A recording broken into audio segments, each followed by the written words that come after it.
이런 불효막심한 놈을 봤나? 너도 어머니 자식이면 책임이 있는 거 아니냐? 그 책임은 형님이 알아서 지셔야죠. 그럴 작정으로 우리 유산 다 가로챈 거 아니었어요. 가로채? 이 자식이 뚫린 입이라고 막말을 해? 자식된 도리도 모르는 놈아! 그건 권 씨가 형님에게 해주고 싶은 말이었습니다. 저는 중학교 졸업하고 그 집에서 한 푼도 받은 게 없어요. 오히려 내 것도 뺏어갔으니 형님이 내 자식된 도리도 같이 가져간 거나 마찬가지죠. 그럼 다달이 150만 원이나 하는 어머니 요양원비를 지금 나 혼자 대라는 소리야? 그건 알아서 하실 문제지요. 150만 원이 아까우면 그냥 집에서 모시세요. 저한테서 뺏어간 땅이라도 팔아서 내시던가요. 그 땅은 팔리긴 했는지 모르겠지만 형님은 말문이 막힌 듯 잠시 말이 없었습니다. 얼굴은 보이지 않아도 어떤 표정을 짓고 있는지는 훤히 보이는 듯 했습니다.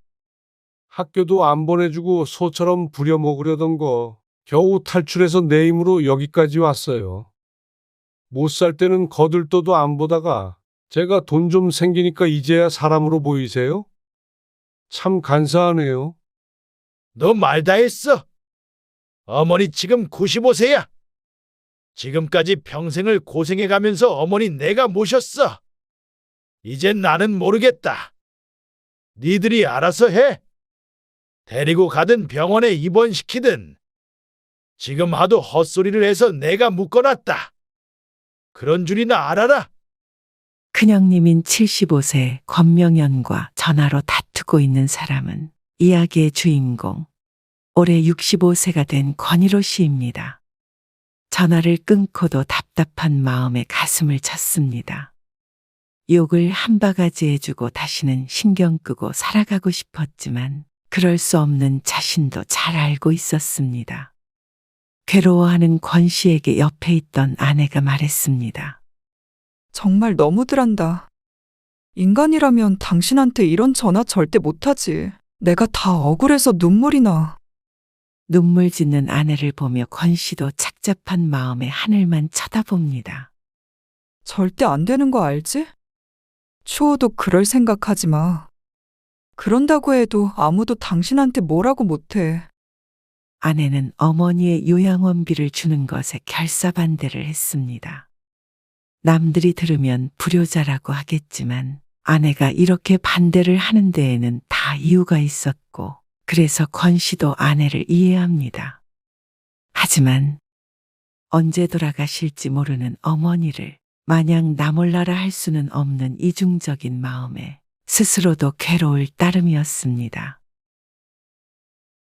권희로 씨는 시골 마을에서 6남매 중 두 번째로 태어났습니다.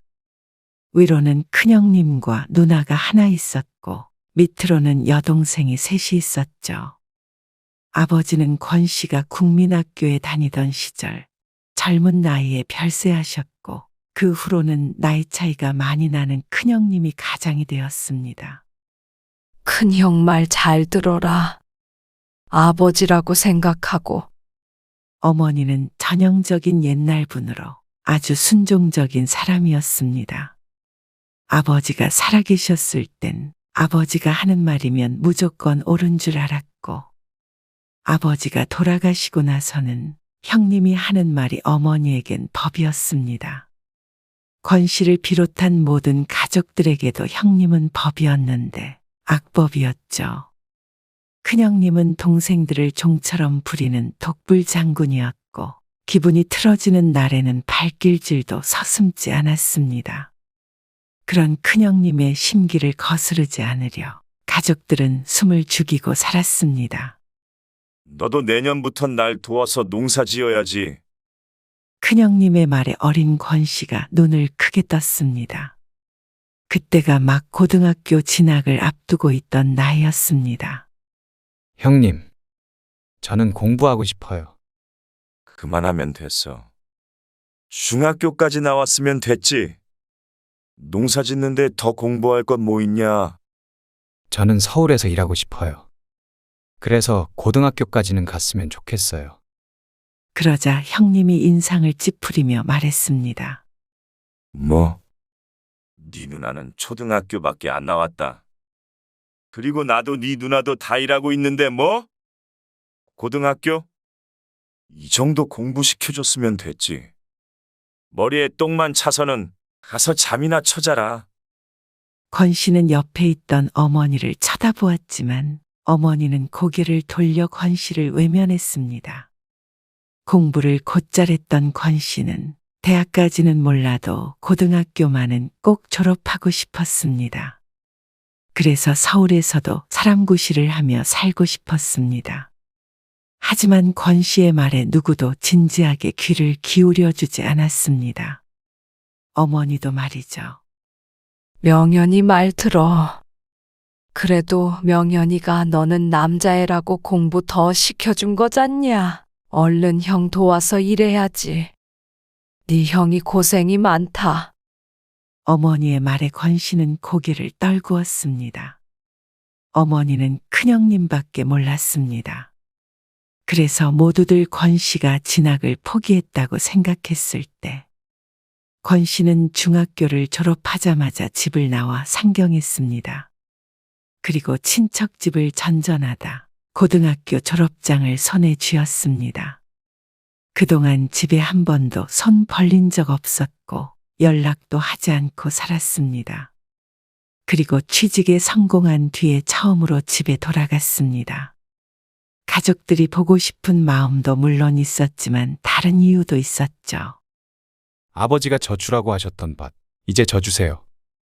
땅 부자였던 아버지가 돌아가시기 전 아들들에게만 땅을 나눠주려고 하셨는데 그중 둘째 아들인 권 씨에게는 길 건너 있는 밭 1000평을 주라고 말씀하셨죠. 모두들 그 사실을 알고 있었고 권 씨도 늘 그 땅은 자신의 것이라고 생각하며 살았습니다. 이제 성인이 되었고 취직도 해서 완전한 독립을 했으니 자신의 땅을 되찾아오기로 마음먹고 내려온 것이죠. 몇 년 만에 찾아와서 한다는 소리가 그 땅이냐? 그 잘난 고등학교에서 예의는 안 가르치든 큰형님이 못마땅해하며 말했습니다. 그리고 네가 지금 그 땅이 왜 필요하냐? 막내까지 20살 넘으면 다 정리해서 나눠줄 건데 왜 집에 쳐들어와서 그걸 달라 그래? 어련히 알아서 주는데 말이야. 그래.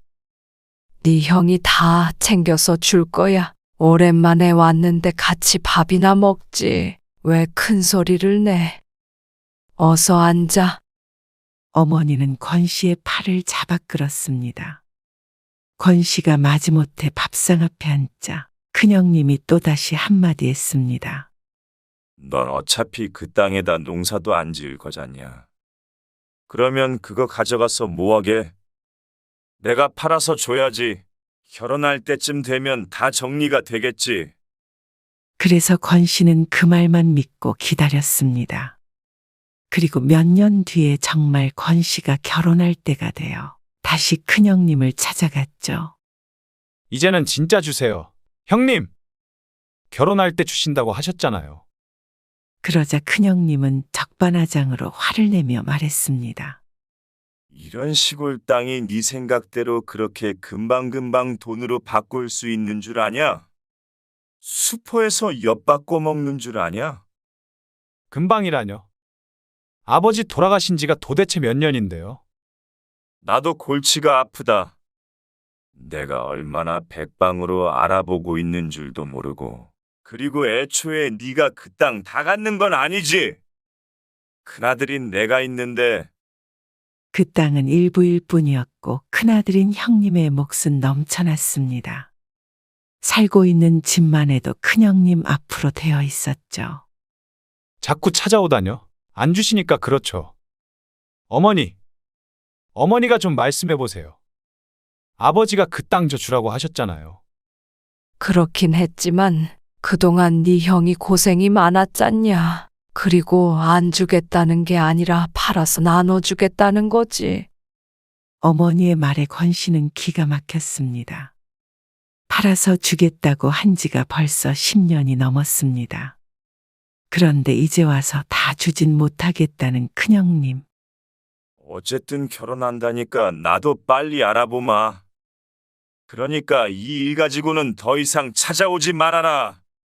그러곤 문을 닫고 들어가 버렸습니다. 이로야, 형 마음은 오죽하겠냐? 너 그 땅은 엄마가 형한테 잘 말해보마. 밥은 먹었어? 들어와서 한술 뜨고 가. 어머니도 똑같아요. 큰형님 말고는 자식으로 안 보이세요. 어떻게 어머니 아들 결혼하는데 땡전 한 푼 보태주시지도 않으면서 왜 제목까지 뺏어가는데 두고만 보세요? 권 씨가 울분에 차서 말했습니다. 설마 형이 안 죽이야 하겠니? 조금만 기다려보라는 거지. 걱정 말어. 그리고 결혼에 못 보태는 건 요즘 네 형이 애들 키우느라 이리저리 돈 쓸 때가 많아 그렇지. 어머니의 구구절절한 변명을 뒤로하고 집을 나왔습니다. 마을에서 알아주는 땅 부자 집이 바로 큰형님네였습니다.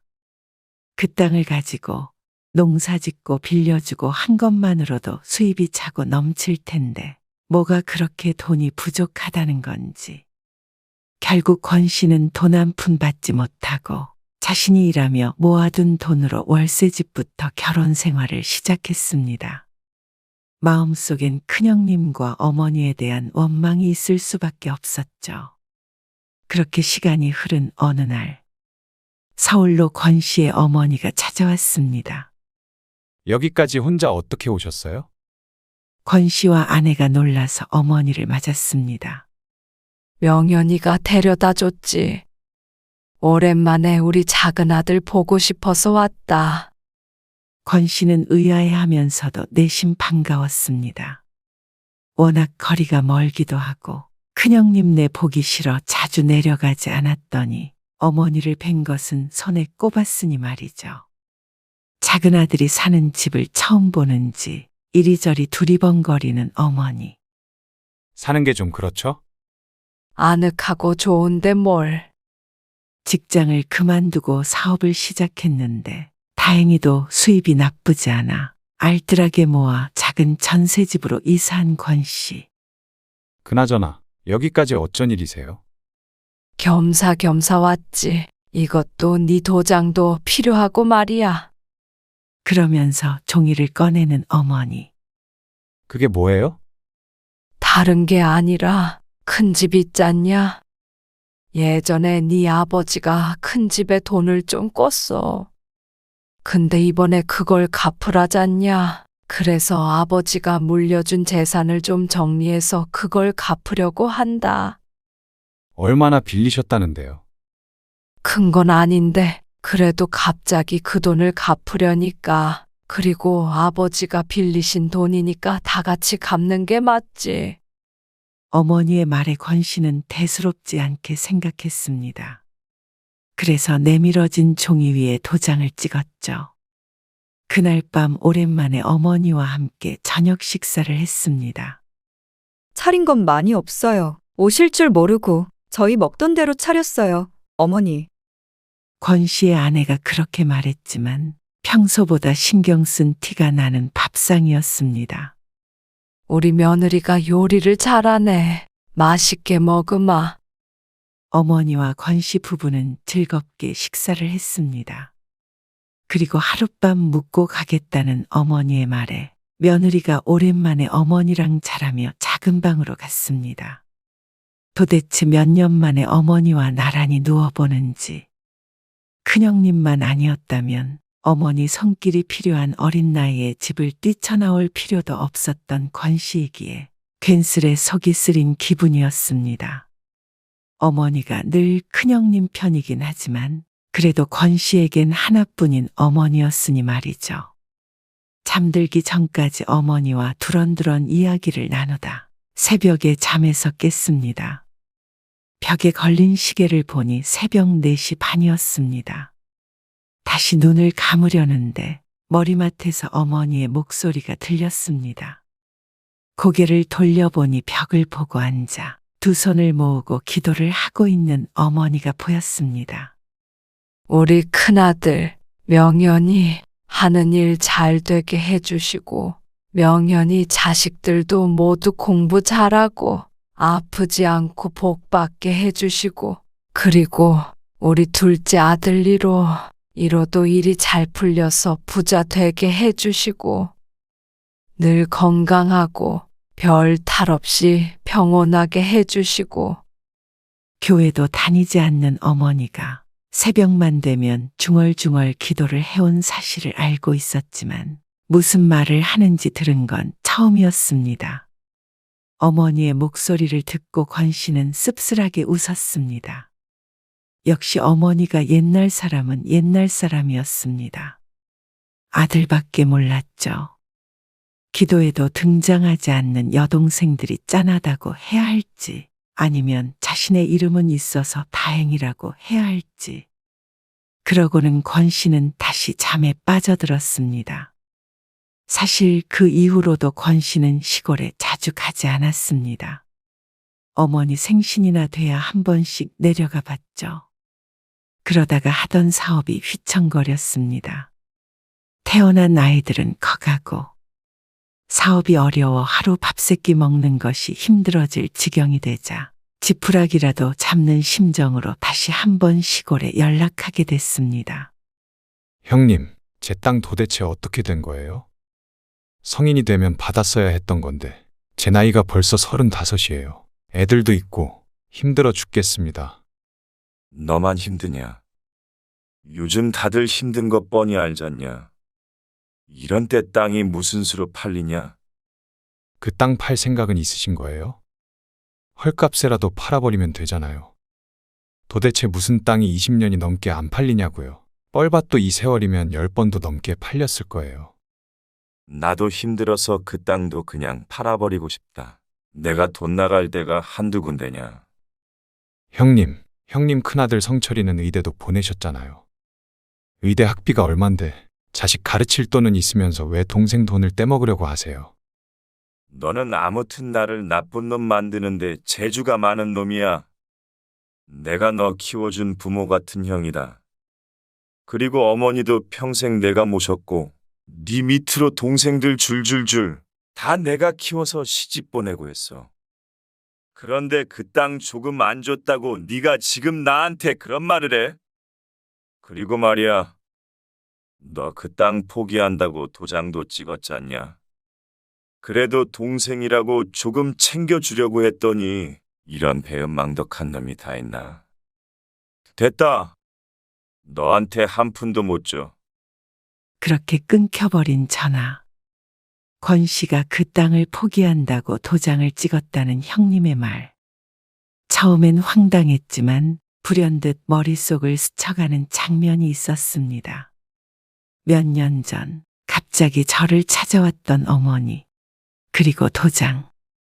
어머니에게 전화를 걸었지만 형님이 대신 받고는 다시는 전화하지 말라고 말하곤 다시 끊어버렸습니다. 답답한 마음에 결혼해서 독립한 여동생들에게도 전화를 걸어보니 돌아온 대답은 우리한테도 다 도장 받아갔었어. 나도 최근에 알았어. 아버지가 남긴 재산 다 큰오빠한테 주겠다는 문서였대. 나는 엄마가 찍으라길래 뭔지도 모르고 그냥 찍었어. 결국 큰형님의 욕심대로 모든 것이 이루어져 버렸습니다. 그리고 가장 권 씨를 괴롭게 한 사실은 그 일이 어머니에 의해 일어난 일이라는 것이었죠. 그날 이후로 권 씨는 마음속에서 가족들을 지워버렸습니다. 어차피 땅은 받을 수 있을 거란 희망이 사라진 상태였고 여태까지 혼자서도 잘 살아왔으니 말이죠. 그래서 권 씨는 오기로 버티며 살았습니다. IMF도 거쳐갔고 여러 번 망하고 일어서기를 반복하는 동안 단 한 번도 시골에는 연락을 한 적이 없었습니다. 물론 권 씨에게 연락이 온 적은 딱 한 번 있었습니다. 10년 전쯤 어머니에게서 전화를 받은 적이 있습니다. 이번에 우리 손주 성철이 병원을 차려야 하는데 너도 좀 보태줄 수 있겠냐? 건너 서로의 소식은 꾸준히 전해졌는데 서울에서 사업이 잘 돼 잘 살고 있다는 말을 들은 모양이었습니다. 권 씨는 기가 막히고 코가 막혔습니다. 장난하시는 거죠? 저한테 하실 말씀이 고작 그거밖에 없으세요. 형제끼리 돕고 살아야지. 형제요? 어머니는 형제들 재산 다 뺏어서 큰형님 주셨죠. 그게 형제끼리 할 짓이에요. 그건 어머니는 말문이 막힌 듯 머뭇거렸습니다. 그때 네 형이 하도 시켜서. 근데 네 형이 아버지 일찍 돌아가시고 가장 노릇하느라 힘들었잖냐. 그리고 장남이 잘 살아야 나머지도 그 덕을 보는 법이야. 거봐라. 명현이 아들이 의사 됐으니 이제 우리 집안이 전부 피겠지. 그 재산들 다 가졌으면 힘들었네 어쨌네 할 자격 없어요. 이제 그 땅 다 있고 살고 있으니까요. 달라고도 안 해요. 그러니까 이런 일로 저한테 전화하지 마세요. 사람이 염치라는 게 있어야죠. 어머니가 저한테 뭘 해주신 게 있길래 큰형님 아들 병원 차릴 돈을 대라고 하세요. 권 씨는 울음에 가까운 말을 내뱉었습니다. 다신 전화하지 마세요. 끊습니다. 전화를 끊고 울고 있는 권 씨를 아내가 위로했습니다. 당신이 너무 불쌍해. 너무 착해서 그래, 착해서. 그냥 잊고 살아요. 그렇게 연을 끊고 살았고 세월이 흘러 자식들도 다 키워서 시집장가 보내니 어느덧 권 씨는 65세가 되었습니다.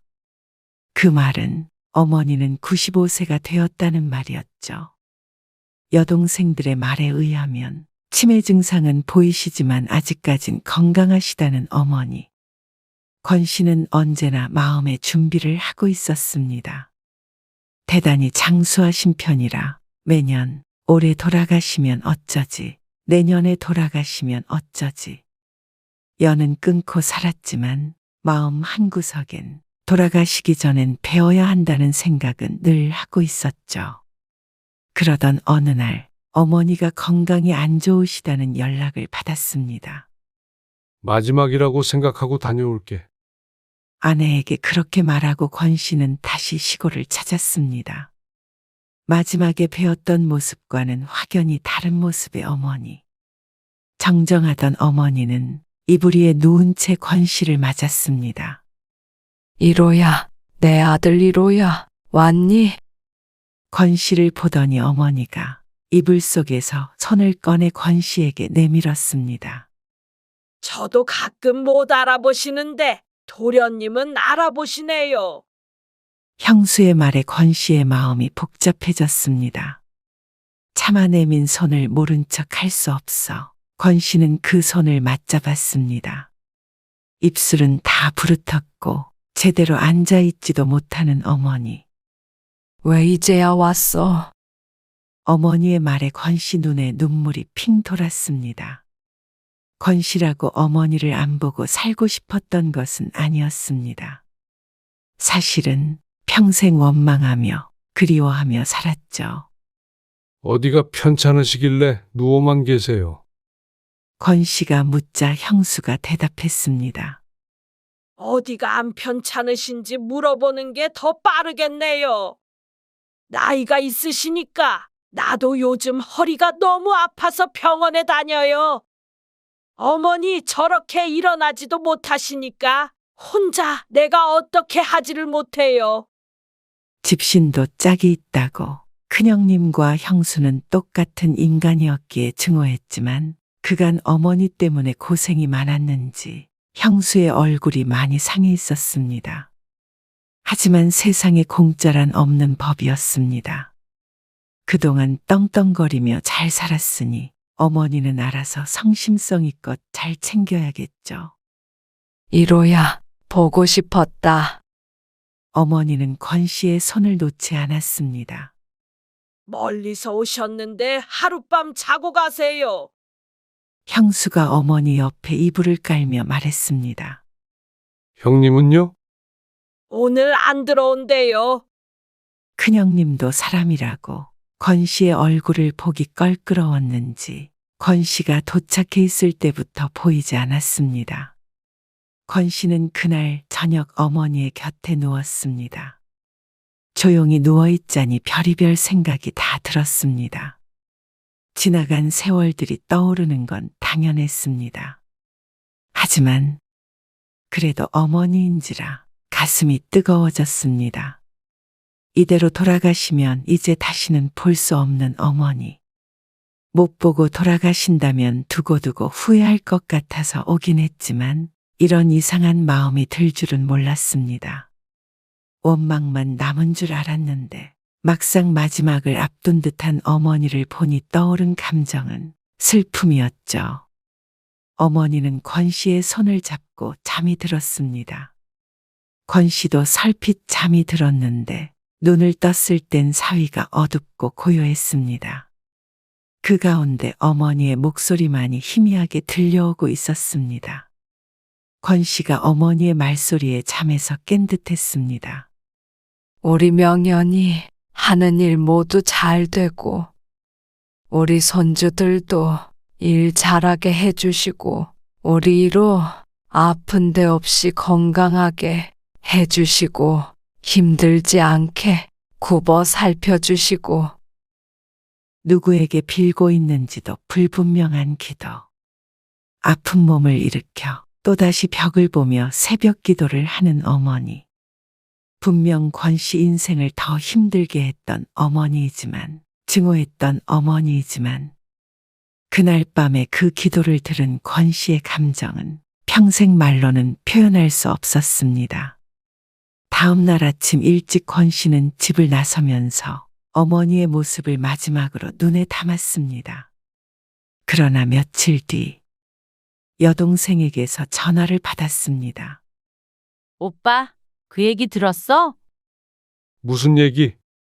큰언니가 그러는데 글쎄, 새언니가 전화해서 엄마 요양원에 보낸다고 동생들한테 다 연락 돌리라고 했대. 나 참 기가 막혀서. 자기가 우리한테 그런 얘기할 입장이야? 권 씨와 같은 처지의 누나와 여동생들이 분노했습니다. 권 씨처럼 대부분 연을 끊고 살고 있었으니 말이죠. 어쩌면 아들인 권 씨보다도 더 서름을 받으며 살았을 것입니다. 그러면서 뭐라 그랬는 줄 알아? 한 달에 요양원 비용이 150만 원인데 형제끼리 다 같이 나눠서 내자고 그랬대? 말이 돼? 우리 돈 다 가져가서 입 싹 닦아놓고 이제 와서 왜 돈을 달래? 돈은 우리가 달라 그래야 되는 거 아니야? 그래서 뭘 어쩌라는 거야? 어쩌긴 오빠도 그 얘기 들었나 해서. 어쩔 거야? 뭘 어째? 말도 안 되는 소리 하지 말고 끊어. 바쁘니까.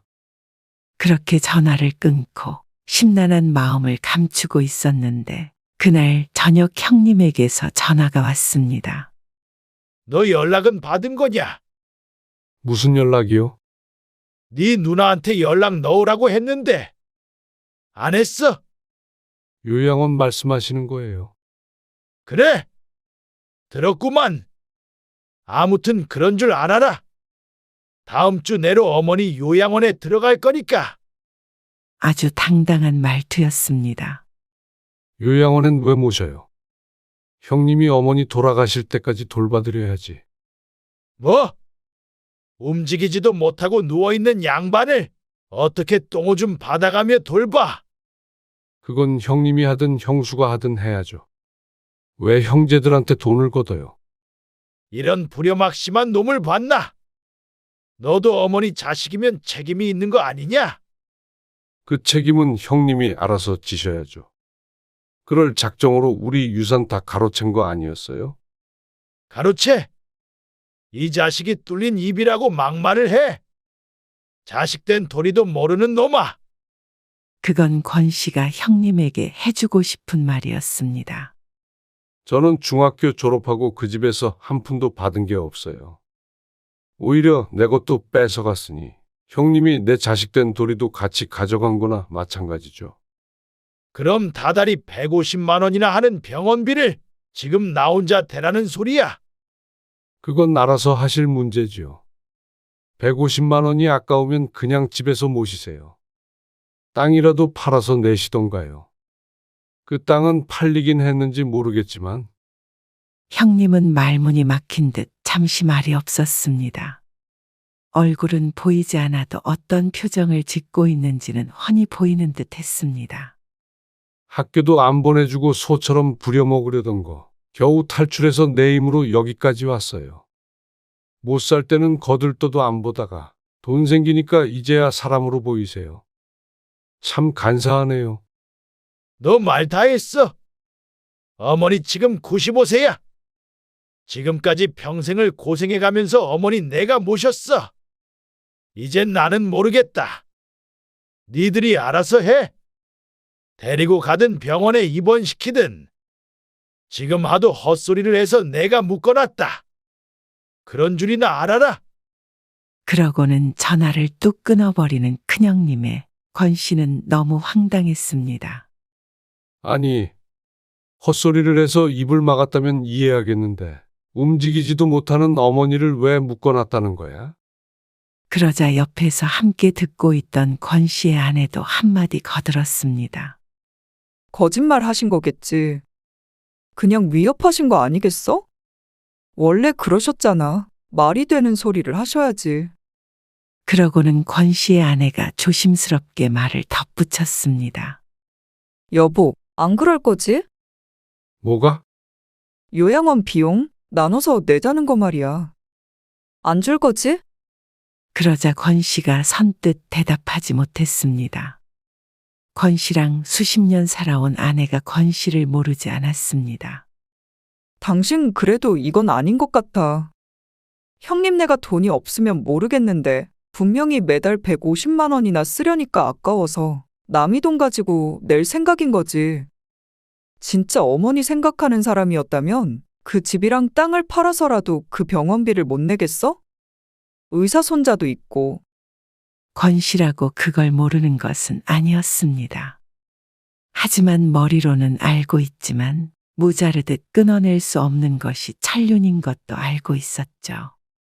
나도 알아. 그런데 그래도 내가 어머니 자식이잖아. 어머니는 평생 큰아들밖에 모르셨어. 그런데도 당신이 자식 노릇을 해야 해? 아내가 답답해하며 말하자 권 씨는 작게 고개를 저었습니다. 큰아들, 작은아들을 떠나서 내가 어머니 아들로서 이대로 나 몰라라 하고 보내버린다면 나는 그게 평생 마음에 남을 것 같아. 그러면 오히려 어머니를 떨쳐버리지 못하고 죽을 때까지 간직하고 살겠지. 여보, 나도 말도 안 된다고는 생각했는데 그래도 내 도리는 다 해야지 싶다. 어머니는 어머니고 형님은 형님이고 그건 나랑 상관없어. 나는 내 할 일만 하면 돼. 그래야 잊고 살아. 당신 참 불쌍해. 제대로 정 한 번 못 받아보고 그렇게 힘들게 살았는데 누가 들으면 지어낸 얘기라고 하겠어. 내가 들어도 너무 어이가 없고 말도 안 되는데 모르는 사람이 보면 어떻게 믿겠어. 참 세상 별나다. 당신이 착해서 탈이야. 왜 남들처럼 모질지 못해. 그러자 권 씨가 대답했습니다. 내가 착해서가 아니야. 그렇게 착하게 살지도 않았고. 그럼 이제 와서 어머니가 불쌍해졌어? 어머니 불쌍하지. 그렇게 누워 계신 걸 막상 보니까 마음이 이상하더라. 근데 어머니가 애틋해서 그런 건 아니야. 그냥 이제 돈 때문에 형제끼리 물고 뜯고 그만하고 싶다. 차라리 안 보고 살면 그만인 것을 뭐하러 다시 진흙탕 속으로 뛰어들어. 어머니 돌아가실 때까지 돈 몇십만 원씩 주기만 하면 되는 걸 가지고 그걸로 또 싸우고 헐뜯고 안 할래. 이제는 사람답게 사는 게 더 중요해 난. 낮은 목소리로 가만가만히 말하는 남편에 아내는 더 이상 반박하지 않았습니다. 다만 다음 주가 되어 어머니의 입원 날이 되었을 때 남편의 어깨를 한번 도닥여 주었습니다. 권 씨는 요양원을 향해 운전을 하면서 생각에 잠겼습니다. 누군가는 어리석다고 혀를 찰 수도 있겠지만 권 씨는 자신의 결정을 후회하지 않기로 합니다. 누구보다도 자신을 위한 결정이었기 때문입니다.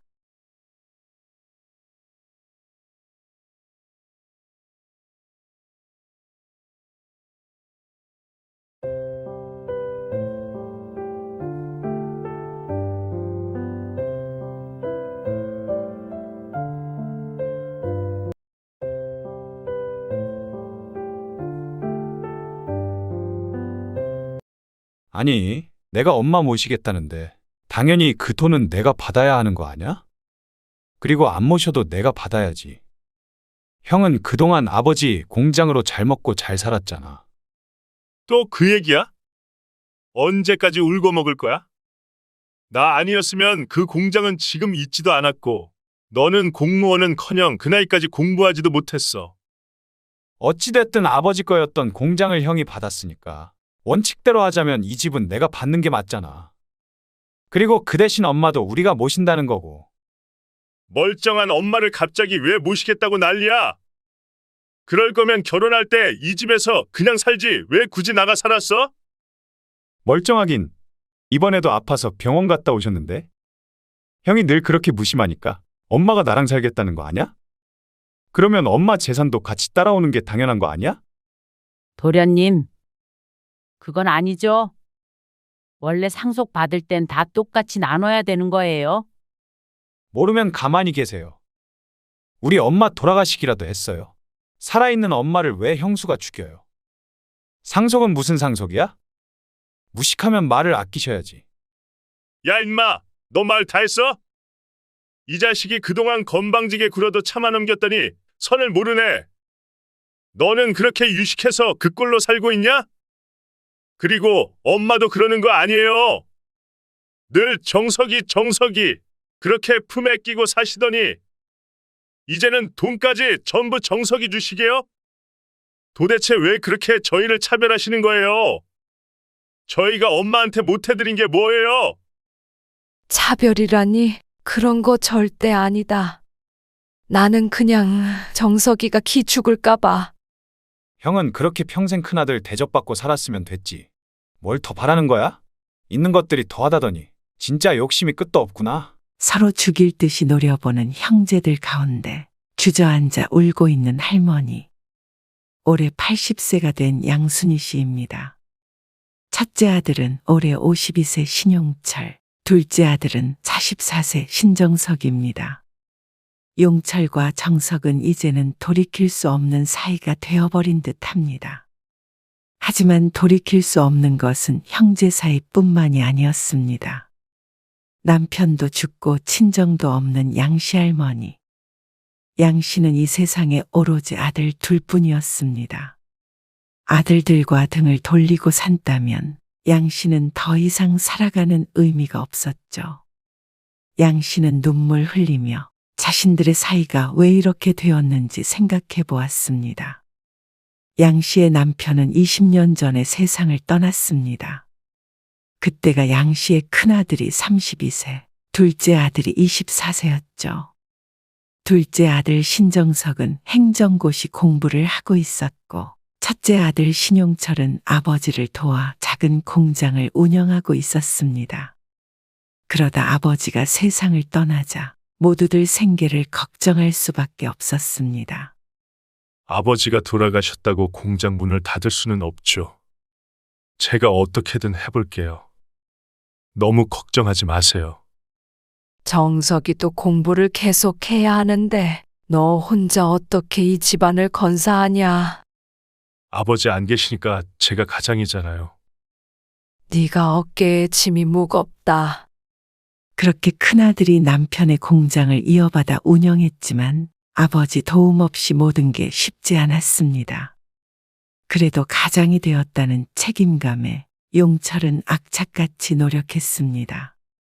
결국엔 10년 만에 아버지가 살아계셨을 적보다도 규모를 키울 수 있었죠. 그리고 그때쯤에 둘째 정석은 고시 공부를 포기하게 됩니다. 너 그냥 공무원 시험 봐라. 마지막으로 한 번만 더 보고 그래도 안 되면 그만둘게. 그게 벌써 몇 년이냐. 이쯤 했는데 안 되면 안 되는 거지. 그래도 여태 공부한 세월이 아까워서라도 꼭 하고 싶어. 네 나이가 벌써 30이 넘었다. 언제까지 펜만 들고 살래? 그리고 공부하느라 지금까지 까먹은 돈이 얼마야. 사실 네 형수 보기에도 민망하다. 다 큰 동생 돈 대주는 거 눈 감아주는 여자 많지 않아? 당장 구급 공무원 시험이라도 봐. 그렇게 둘째 정석은 하던 공부를 포기하고 구급 공무원이 되었습니다. 정석은 꿈을 내려놓고 현실과 타협하게 되었지만 그래도 취직도 하고 결혼도 해서 가정을 이루게 되었습니다. 사람들은 양 씨를 부러워했습니다. 그럭저럭 먹고 살만해진 양 씨. 그리고 첫째 아들은 사업으로 성공했고 둘째 아들은 공무원이라고 하니 걱정거리가 없어 보였죠. 하지만 양 씨만은 맘속에 걱정이 많았습니다. 전부 함께 살던 시절에는 화목했지만 아들들 모두 결혼해서 독립을 하고 각자의 가정을 꾸리니 사이가 확실히 이전 같지는 않았습니다. 올해 초 남편의 제삿날이었습니다. 어머니, 밀가루가 부족하네요. 하나 사올까요? 아니다. 새로 사뒀어. 거기 찬장 열어봐라. 양 씨와 작은 아들 그리고 작은 며느리 셋이 제사 음식을 준비하고 있었습니다. 그런데 오늘도 형님은 늦으신데요? 전을 부치던 둘째 며느리가 조심스럽게 물었습니다. 일이 늦게 끝난다나 봐. 양 씨가 대답하자 둘째 며느리의 입이 대빨 튀어나옵니다. 일은 아주버님이 하시는데 왜 형님까지 늦게 온대요? 둘째 며느리가 이렇게 투덜거리는 데는 이유가 있었고 양 씨도 이해하는 부분이었습니다. 첫째는 일이 바쁘다고 제사 음식 준비를 도운 적이 없으니 말이죠. 항상 준비가 다 되면 저녁 늦게 오곤 했습니다. 반면에 둘째 부부는 퇴근 시간이 빨라서 늘 제사 준비를 도맡았습니다. 왜 꼭 제삿날이나 명절날에만 바쁜지 모르겠네요. 바쁘지 않은 사람이 어디 있다고? 바쁘다는데 어쩌니. 너 저기 앉아서 좀 쉬고 있어라. 이것만 하면 되니까. 양 씨도 둘째가 힘든 것을 알기 때문에 되도록이면 낮에 대부분 준비를 끝마치려고 노력했습니다. 때마침 첫째 부부가 왔습니다. 어머니, 늦어서 죄송해요. 공장에 일이 생겨서. 그러자 묵묵히 앉아서 밤을 깎고 있던 둘째 아들이 한마디 했습니다. 일은 형이 하는데 왜 형수는 안 오시고요? 그러자 찬물을 끼얹은 듯 조용해졌습니다. 첫째 며느리가 민망한 듯 웃자 첫째 아들이 나서서 말했습니다. 네 형수가 하는 일이 왜 없어? 전반적인 관리는 다 형수가 하는데. 너는 그리고 형수한테 말버릇이 그게 뭐냐? 형수님이라고 해야지. 형수? 그러자 첫째 며느리가 웃으며 말렸습니다. 아이, 왜 이래요?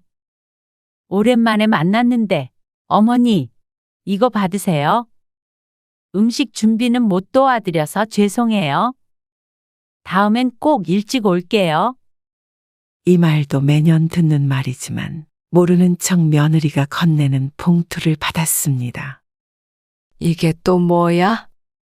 봉투를 열어보니 5만 원짜리 10장이 들어 있었습니다. 제사 음식 장 보셨잖아요. 그리고 늦게 와서 죄송해서 그렇죠. 매번 이렇게 봉투를 내미는 첫째 며느리의 고맙다는 말보다 먼저 둘째 아들 부부의 눈치를 보게 되는 양 씨. 양 씨가 힐끔 쳐다보자 역시 둘째 부부는 불만이 가득한 표정이었습니다. 일은 우리가 다 하는데 돈으로 쉽게 공을 가로채네. 둘째 아들이 중얼거리는 소리가 들렸지만 첫째도 양 씨도 못 들은 척했습니다. 괜히 분란을 키우고 싶지 않았습니다. 그래, 고맙다. 일 때문이면 어쩔 수 없지. 내년부터는 제사에 이렇게 모이지 말고 나 혼자 밥 한 술 떠놓고 네 아버지한테 인사나 해야겠다. 몇 년 전부터 해오던 생각이었습니다. 돈을 주는 첫째는 스스로 희생한다고 생각하고 제사 준비를 하는 둘째도 희생을 한다고 생각하니 희생자밖에 없는 제사를 다 같이 지낼 필요가 없었습니다. 그러자 큰아들이 발끈했습니다. 무슨 그런 말씀을 하세요? 제사를 왜 안 지내요? 아버지 들으면 서운해 하시겠어요. 그렇게 아버지 서운해하는 거 걱정되면 내년부터는 형하고 형수도 같이 준비해. 엄마 나이가 이제 80인데 이러다 허리 부러지겠어. 알았다. 이것 조금 도운 것 가지고 생색은. 남자가 이런 걸로 꿍에 있냐. 꿍에 있는 게 아니라 사람이 도리는 지키자 이거야. 돈 가지고 때우려고 하지 말고. 누가 공무원 아니랄까봐 되게 깐깐하게 구네. 아니, 공무원이랑 이게 무슨 상관이야? 또다시 높아지는 언성의 양씨 심기가 불편해졌습니다. 이렇게 둘의 성향이 너무나도 달라서 모이기만 하면 사사건건 부딪혔습니다. 첫째는 유들유들한 성격이고 둘째는 내성적이고 꼼꼼한 성격이었죠. 그리고 아들들도 문제였지만 며느리들도 문제였습니다. 친하게 지내는 것 같지만 오랜 시간 가까이서 지켜보다 보니 이제는 그게 진짜가 아니라는 사실을 양씨도 깨닫게 되었습니다. 이거 사과 좀 싱싱한 걸로 사지. 진작 말했으면 내가 백화점에서 사왔지. 그거 어머니가 사신 거예요. 어머, 그래? 시장에서 사셨구나. 어머니 오해하지 마세요. 저는 우리 아버님 제사에 좋은 거 올리려고 그런 거예요. 다음부턴 제가 사올게요.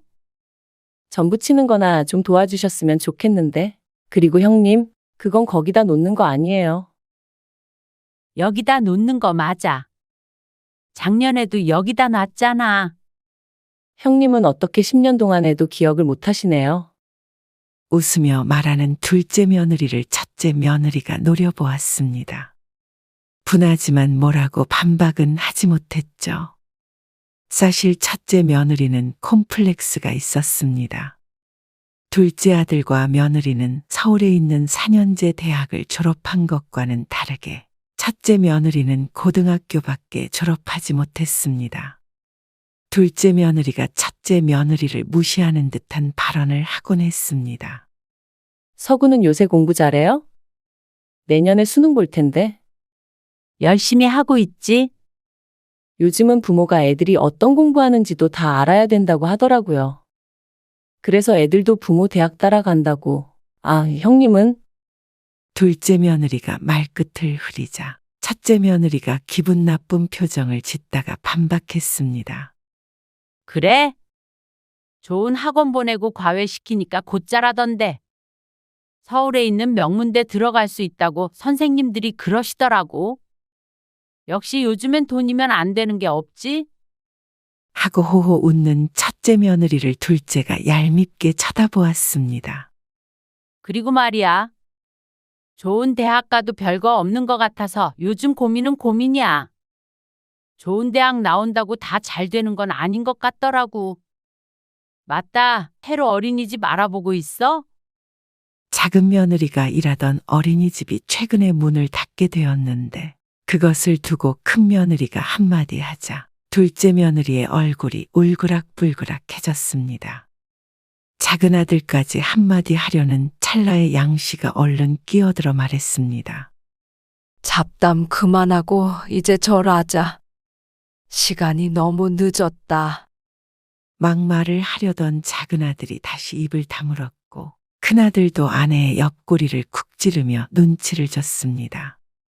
내가 뭘? 늘 이런 식이다 보니 함께 모인다고 좋은 마음만 드는 것은 아니었습니다. 크고 작게 투닥거리는 아들과 며느리들 사이에서 양 씨가 어떤 행동을 취해야 할지 난감했습니다. 그래도 제사 때는 조용히 넘어간 편이었습니다. 하지만 문제는 양 씨의 팔순을 앞두고 또 발생을 했습니다. 그것도 팔순 잔치 비용을 누가 내느냐로 말이죠. 제사 때 이후로 3개월 만에 모인 자리였습니다. 잔치는 무슨 잔치야. 그냥 간단하게 밥이나 먹자. 에이, 엄마, 그래도 그건 아니죠. 왜 팔순잔치를 안 해요? 칠순도 안 하셨잖아요. 그래요, 엄마. 이번에는 해야죠. 그런 거 하려면 돈도 많이 들잖냐. 양 씨의 말에 큰아들이 손을 저으며 말했습니다. 그래도 아들이 둘이나 있는데 뭘 걱정하세요. 반씩 나누면 얼마 안 돼요. 그러자 작은 아들이 큰아들을 휙하고 고개를 돌려 쳐다보았습니다. 잔치를 우리 둘이 똑같이 내자고? 작은 아들의 말에 큰아들이 황당하다는 듯이 대꾸했습니다. 그럼 똑같이 내지? 설마 나한테 다 내라는 거야? 돈 있는 사람이 내야지. 어떻게 돈 없는 동생한테까지 돈을 내라 그러냐. 공무원이 벌면 얼마나 번다고. 그리고 애엄마도 일 그만둬서 힘든 거 뻔히 알면서 그래. 야, 임마. 너는 꼭 돈 낼 때만 공무원 타령하더라. 암만 그래도 너는 철밥통 아니냐. 연차도 제법 돼서 이제 좀 살림 피지 않았어? 왜 맨날 죽는 소리야? 일반적으로 하면 나라고 안 내고 싶겠어? 호텔에서 한다 어쩐다 하면서 나보고 반을 내라 그러면 나가 죽으라는 거 아니야? 엄마 팔순 잔치하는데 돈이 많고 적고가 어딨어? 너는 엄마 자식 아니야? 당연히 똑같이 내야지. 이런 걸로 입씨름하고 있는 게 황당하네. 돈 좀 있다고 유세 떨 거면 이런 것도 형이 내면서 유세를 떨어. 잘난 척은 다 하면서 정작 이럴 때만 반반 내자고 난리야. 유세? 너 말 다 했어? 막말로 너 공무원이라도 되게 공부시켜준 게 누구야? 나잖아. 그 돈 다 우리 가족 공장에서 나온 돈이잖아. 그리고 형이 공부만 끝까지 시켜줬어도 지금보단 훨씬 잘 살았어. 그러면 그깟 팔순잔치 내가 다 낼 수도 있었고. 가족 공장?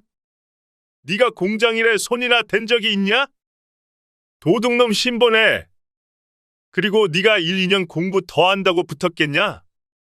또다시 과열되는 두 아들의 대화. 보다 못한 양 씨가 또다시 끼어들었습니다. 도대체 왜 만나기만 하면 싸우는 거야?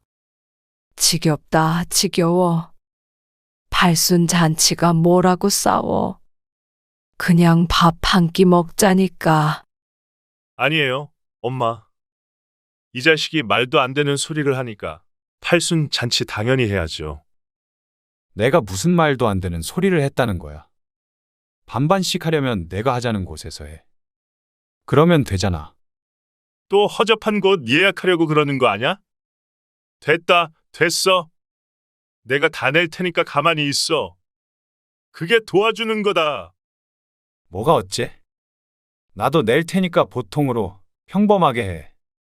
남들 하는 것처럼. 유난 좀 떨지 말고. 또다시 싸우는 두 아들의 양 씨가 지끈거리는 머리를 짚었습니다.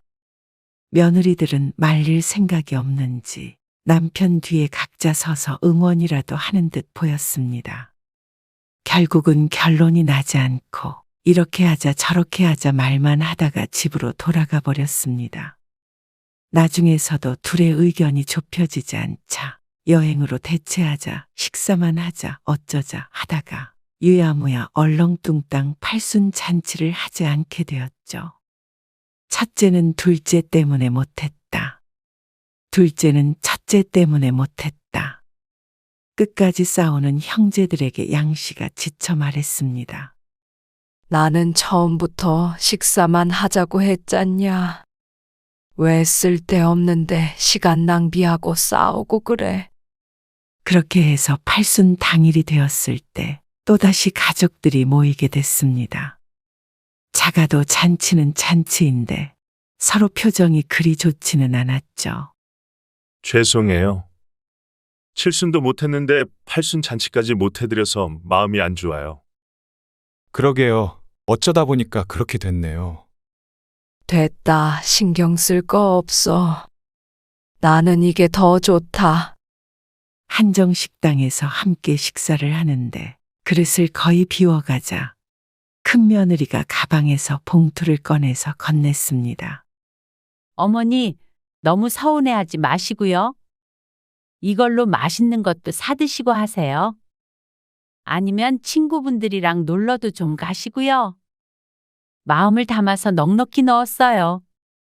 봉투를 열어보자 언뜻 보아도 상당한 금액이 들어 있었습니다.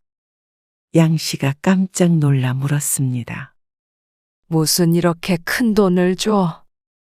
큰 돈은요, 무슨. 자식 도리인데요. 큰 며느리 말을 듣고 양 씨는 작은 아들을 안 쳐다볼 수가 없었습니다. 작은 아들의 표정이 역시나 좋지 않았습니다. 엄마, 저희는 큰 건 준비 못했고요. 곧 추워지니까 잠바 한 벌 사왔어요. 어머니, 그래도 백화점에서 샀어요. 쇼핑백을 건네는 둘째 부부는 서로를 바라보며 눈짓으로 무언가 대화를 나누고 있는 것 같았습니다. 아이고, 고맙다. 안 그래도 입던 게 다 터져서 새로 사야 되나 걱정했는데 마침 딱 좋은 걸 사줬네. 양 씨는 작은 아들의 형편이 좋지 않은 걸 알기에 과하게 칭찬을 하며 축혀 세웠습니다. 저희가 나중에 돈 많이 벌면 더 좋은 거 사드릴게요. 침울하게 말하는 작은 며느리에게 양 씨가 말했습니다. 아니다. 잠바가 딱 좋다. 어떻게 알고 이걸 사줬는지. 그리고는 쇼핑백에서 옷을 꺼내서 걸쳐보자 그제서야 둘째 아들 부부의 표정이 좋아졌습니다. 하지만 양 씨는 첫째 부부의 표정은 미처 살피지 못했죠. 양 씨는 잠시 후 화장실에 다녀온 후 다시 자리로 돌아와 문을 열려고 했는데 그때 안에서 아들들의 대화가 들려왔습니다. 너는 그냥 엄마 생신도 아니고 팔순인데 선물이 그게 뭐냐? 무슨 패딩을 팔순 선물로 드려? 그러는 형은 용돈 드릴 거면 제발 좀 상의 좀 해. 형만 많이 드리면 끝이야? 내 입장은 생각 안 해. 드리려면 얼마 드리자. 얘기를 하고 반반씩 드리면 좋잖아. 너 반반 싫어하잖아. 그래서 내가 더 드린다는데 그게 또 불만이야? 형은 왜 형밖에 몰라? 그런 건 기본적인 거 아냐? 아니다. 형한테 뭘 바라냐? 기본도 안 된 사람한테. 도련님 말이 너무 심하시네요. 또 문 앞에 서서 양 씨는 머리를 짚을 수밖에 없었습니다. 이래도 싸우고 저래도 싸우니 그냥 만나지 않는 게 가장 좋은 방법 같았습니다. 식사를 서둘러 마치고 만류하는 자식들을 뿌리치고 집으로 서둘러 돌아왔습니다. 그래도 팔순인데 홀로 TV나 보고 있자니 헛헛한 기분이 들었지만 자식들이 싸우는 꼴은 더 받다간 화병으로 쓰러질 것만 같았습니다. 잘 먹은 한정식도 소화가 안 되는 듯 아직도 뱃속이 더부룩했습니다. 그런데 그런 더부룩한 느낌은 다음 날이 되어도 다다음 날이 되어도 가시질 않았습니다. 그리고 며칠 뒤에 양 씨는 갑작스러운 복통으로 구급차를 타고 응급실에 갔는데 병명을 알 수 없다는 말만 들었습니다. 다만 염증 수치가 높기 때문에 조심하라는 의사의 말에 홀로 다시 집으로 돌아왔습니다. 병원에서 타온 약을 먹으니 조금 괜찮아지는 것 같았죠. 자식들이 걱정할까봐 먼저 알리진 않았지만 우연히 통화하다 이 사실을 알게 된 둘째 아들이 말했습니다. 그냥 그 집 팔고 저희 집으로 오세요. 아니면 저희가 그 집으로 들어가고요. 엄마 연세도 있으신데 언제까지 혼자 계실 수는 없잖아요. 이번 일만 해도 그래요. 하마터면 큰일 날 뻔했어요. 이 정도만 해서 다행이지. 구급차 부를 정신도 없으셨으면 어쩔 뻔했어요. 그러자 양 씨도 생각이 많아졌습니다. 자신은 오래도록 건강할 줄 알았는데 이번에 아프고 나니 조금 무서운 생각도 들었습니다. 그래서 우선은 작은 아들에게 그러마하고 대답했습니다. 하지만 큰아들과 상의를 안 할 수는 없었습니다. 고민 끝에 작은 아들과 함께 사는 것이 좋겠다는 결론에 이르자 양 씨가 큰아들에게 전화를 걸었습니다. 작은 아들과 나눈 대화를 전하자 큰아들이 화를 냈습니다. 그러면 어쨌든 그 집을 팔아서 정석이네 집으로 들어가시거나 아니면 정석이가 그 집으로 들어간다는 거네요. 그래, 너희는 애들이 둘이니까 정석이는 애도 없고. 그건 다 좋은데요. 만약 그 집 팔면 그 돈은요? 그것에 대해서는 크게 생각을 해보지 않은 양 씨였습니다. 정석이가 그 돈 달라고 할 거 아니에요. 아니다. 그런 말은 안 했어. 말만 안 했지. 당연히 그 생각하고 모신다고 했겠죠. 하지만 큰아들 말을 들으니 작은아들에게 그 돈을 주는 것도 맞다는 생각이 들었습니다. 그래도 자신이 죽을 때까지 데리고 살려면 돈이 필요할 테니까요. 달라 그러면 줘야지 뭐. 그리고 정석이 요즘 생활이 어렵대잖냐. 그러자 큰아들은 한참을 말을 하지 않고 있었습니다. 예? 용철아? 끊었나? 아니에요. 안 끊었어요. 엄마, 근데 아무래도 이렇게 전화로 간단하게 얘기하고 지나갈 문제는 아닌 것 같네요. 주말에 정석이네랑 같이 그리로 갈게요. 아들의 기세가 심상치 않아 보였습니다. 만나면 또 싸울 것은 뻔하니 만남은 피하고 싶었습니다. 하지만 돈 얘기가 나온 이상 얼렁뚱땅 넘어갈 수는 없는 노릇이었죠. 그러면 이 집 팔아서 너도 조금 주마. 조금이요? 조금이라는 단어에 심기가 상했는지 아들이 화난 목소리로 말했습니다. 그래도 넌 먹고 살만 하지 않냐? 그런 문제가 아니잖아요. 아니에요. 주말에 뵙고 말씀드릴게요. 쉬세요. 양 씨가 대답도 하기 전에 전화는 끊어졌습니다. 큰아들이 왜 화를 내는지는 이해했지만 양 씨도 큰아들이 조금은 양보를 해줬으면 하는 마음이었습니다. 잘 사는 큰아들은 걱정할 것이 없었고 작은 아들은 늘 걱정이 됐죠. 마음 한켠에 작은 아들을 끝까지 공부시키지 못한 죄책감도 있었고 없이 사는 것이 얼마나 힘든 일인지도 알기 때문이었습니다. 아파트를 팔아도 대단히 큰 돈이 나오는 것은 아니지만 지금보다는 작은 아들이 여유 있게 살 수는 있을 것이었습니다. 하지만 이 돈은 큰 아들에겐 있어도 그만, 없어도 그만일 것 같았죠. 주말이 될 때까지 마음이 불편한 채로 기다려야 했습니다. 아침 일찍 큰아들, 작은아들과 며느리들이 도착했습니다. 들어와서 전부 앉을 때까지는 모두들 아무 말 하지 않았습니다.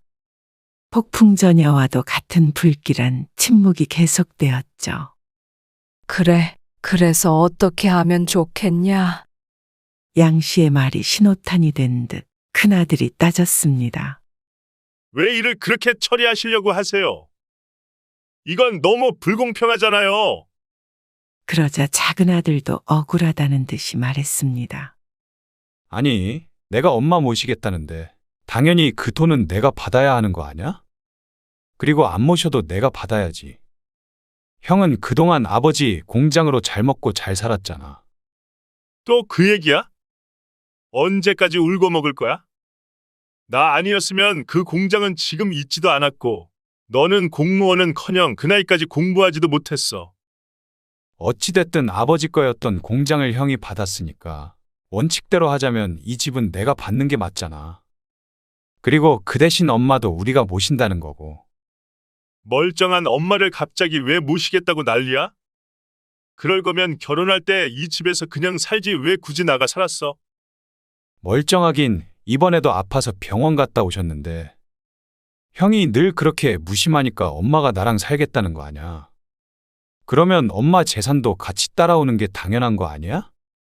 도련님, 그건 아니죠. 원래 상속 받을 땐 다 똑같이 나눠야 되는 거예요. 모르면 가만히 계세요. 우리 엄마 돌아가시기라도 했어요? 살아있는 엄마를 왜 형수가 죽여요? 상속은 무슨 상속이야? 무식하면 말을 아끼셔야지. 야, 임마! 너 말 다 했어? 이 자식이 그동안 건방지게 굴어도 참아 넘겼더니 끝을 모르네. 너는 그렇게 유식해서 그 꼴로 살고 있냐? 꼴? 내 꼴이 뭐? 돈이 단 줄 알아. 남들은 공무원 되고 싶어서 난리야. 형만 무시하는 거야. 형만. 그리고 공부 못하게 한 건 형이잖아. 말끝마다 공무원이 어쩌고 저쩌고. 형이 그럴 자격이나 있어? 도련님, 우리가 무슨 무시를 했다고 그래요? 무시는 우리가 당했지. 학력 가지고 얼마나 무시했어요? 형님, 그건 형님이 항상 먼저 돈 가지고 저희 무시하셔서 그런 거죠. 넷이 싸우고 난리가 난 와중에 양 씨는 넋이 나가 있었습니다. 아무리 말려도 소용이 없었죠. 그러다 갑자기 화살이 양 씨에게 날아왔습니다. 엄마도 그러는 거 아니에요. 늘 정석이 그렇게 품에 끼고 사시더니 이제는 돈까지 전부 정석이 주시게요? 그리고 그때 팔순 때 저희가 선물 드렸을 때는 시큰둥 하시더니 잠바 받고 그렇게 좋아하셨죠? 도대체 왜 그렇게 저희를 차별하시는 거예요? 저희가 엄마한테 못 해드린 게 뭐예요? 차별이라니 그런 거 절대 아니다. 나는 그냥 정석이가 기 죽을까봐. 형은 그렇게 평생 큰아들 대접받고 살았으면 됐지. 뭘 더 바라는 거야? 있는 것들이 더하다더니 진짜 욕심이 끝도 없구나. 제발 그만들 좀 해라. 그냥 반씩 나눠줄 테니까 그만들 좀 해. 양 씨가 흐느끼며 말하자 이번에는 작은 아들이 양 씨에게 도끼눈을 했습니다. 모시기로 한 건 저예요. 그런데 왜 덕은 형이 보는데요? 또다시 결론이 나지 않는 싸움이 시작됐습니다. 반씩 나누는 것도 싫고 한 사람에게 주는 것도 싫다고 하면 도대체 어떻게 해야 하는지 알 수가 없었습니다. 1시간 넘게 계속된 싸움은 양 씨가 앓는 소리를 내며 주저앉자 소강 상태가 되었습니다. 그만하자. 나중에 얘기하자. 아니다. 그냥 없던 얘기로 하자. 그냥 이렇게 나 혼자 여기서 살련다. 엄마, 끝까지 너무하시네요. 저희는 이만 가볼게요. 큰아들과 큰며느리가 차갑게 내뱉고는 돌아서 나가버렸습니다. 그리고 작은 아들과 작은 며느리라고 양 씨 곁에 머물러 있지는 않았습니다. 저희도 가볼게요. 엄마가 이러시니까 늘 저희가 싸울 수밖에 없는 거예요. 이리 휩쓸리고 저리 휩쓸리고 그냥 다 없던 일로 해요. 그렇게 자식들이 떠난 자리에 양 씨 홀로 남겨졌습니다. 머리가 지끈지끈 아파오고 배도 다시 통증이 시작되는 것 같았죠. 가슴도 뜨거워져서 이대로는 큰일이 날 듯해서 자리에 누웠습니다. 몸져 누웠다는 표현이 이럴 때 생긴 말이구나 하는 생각을 하며 말이죠. 그 뒤로 자식들에게서 연락은 없었습니다. 그날로부터 보름쯤 흘렀을 때 양 씨는 다시 구급차에 실려 병원으로 옮겨졌습니다. 그리고 그날은 다시 집으로 돌아오지 못했습니다. 보호자는 두 아들밖에 없었던 어머니. 병원 침대에 누워서 아들들을 기다렸습니다. 위암인지 확인하기 위해 조직검사가 필요하다는 의사의 말에 심장이 두근두근한 상태였죠. 지난번에는 분명히 이상이 없다고 했는데 제대로 검사를 안 했나. 통증이 심해 당장 퇴원할 수는 없고 한동안 입원을 해야 한다는 말에 눈앞이 깜깜했습니다. 기다리는 아들들이 오지 않아 초조했는데 한참이 지나서야 큰 아들이 찾아왔습니다. 왔니? 암일 수도 있다고요. 별거 아니겠지. 지난번에는 괜찮다고 했어. 큰아들은 한동안 말이 없었습니다. 그래서 양 씨가 아들의 손을 잡고 말했습니다. 용철아, 오해하지 말아라. 정석이만 챙겨서 그런 거 아니야. 너는 잘 사니까. 그러자 침묵을 지키던 큰아들 용철이 입을 열었습니다. 어머니가 항상 그러시니까 제가 악착같이 살아서 돈 번 거예요. 같은 아들인데 왜 하나만 안쓰러우세요? 아버지 돌아가시고 저 혼자 이리 뛰고 저리 뛰고 우리 집 가장 노릇했던 저는 안 불쌍하세요. 그게 아니라 미안하다. 그런 생각을 하고 있는 줄은 몰랐어. 모르신 게 아니라 알려고 안 하신 거겠죠. 저는 가장으로서 할 만큼 했다고 생각해요. 작은 아들이 그렇게 좋으시면 이제는 작은 아들한테 부양하라고 하세요. 저 이제 그 돈 필요 없으니까요. 그리고 이제 찾아오지 않을 겁니다. 무슨 말이야, 그게. 안 오겠다니. 말 그대로예요. 이제 지긋지긋해요. 다들 10손가락 깨물어 안 아픈 손가락 없다던데 저는 엄마한테 안 아픈 손가락이었던 것 같네요. 아니다, 용철아. 아니야. 서둘러 손을 내미는 양 씨를 아들 용철은 외면했습니다. 그리고 탁 하고 닫히는 병실문에 양 씨는 눈을 질끈 감았습니다. 큰아들의 상처가 느껴지는 듯해서 차마 쫓아가 붙잡을 수도 없었습니다. 하염없이 눈물만 흘리고 있는데 얼마 안 있어 작은 아들도 양 씨의 병실로 들어왔습니다.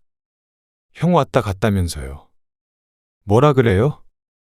양 씨가 대답하지 못하고 있자 작은 아들이 말했습니다.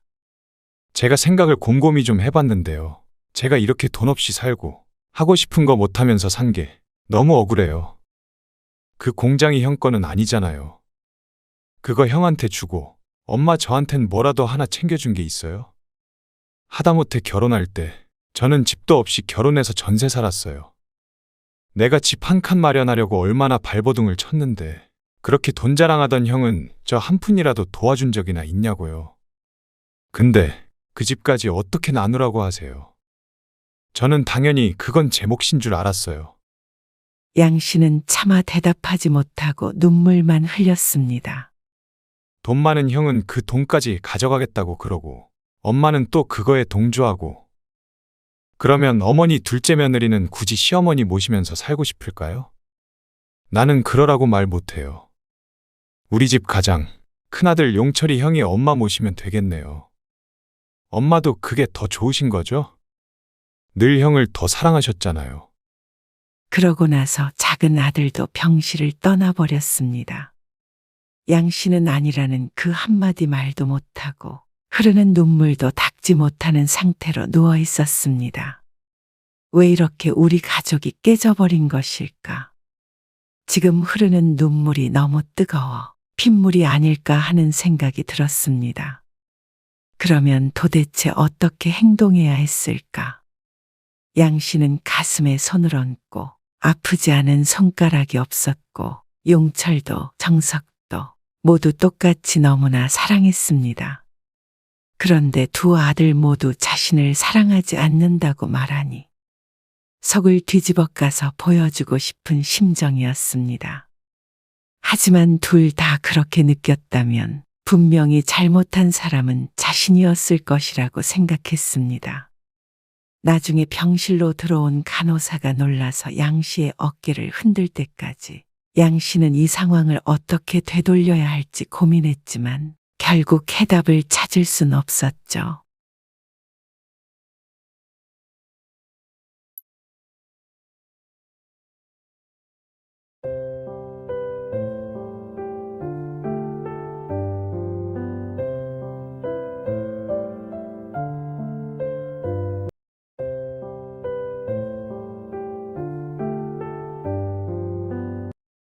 그렇게 너는 엄마를 부려먹을 생각만 하고 정작 대접은 사돈이 다 받고 있으니까 난 억울해 죽겠다. 나는 평생 너 뒷바라지만 하다가 늙었는데 결혼해서도 애미를 부려먹기만 하는 너한테 질려버렸다. 나 키운 게 그렇게 억울해?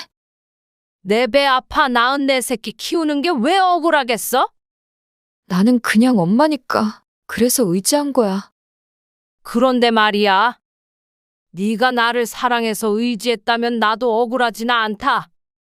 그런데 이제 보면 너는 엄마로서가 아니라 너 뒷바라지 해주는 사람으로서만 나를 필요로 하는 것 같다. 그럴 리가 없잖아. 남들은 요즘엔 딸 있으면 10아들 안 부럽다고 하는데 나는 딸 하나가 왜 이렇게 버겁냐? 네가 눈곱만큼만이라도 엄마를 생각했다면 엄마는 끝까지 네가 하란 대로 했을 거야. 근데 엄마는 이제 네 시녀짓 그만하련다.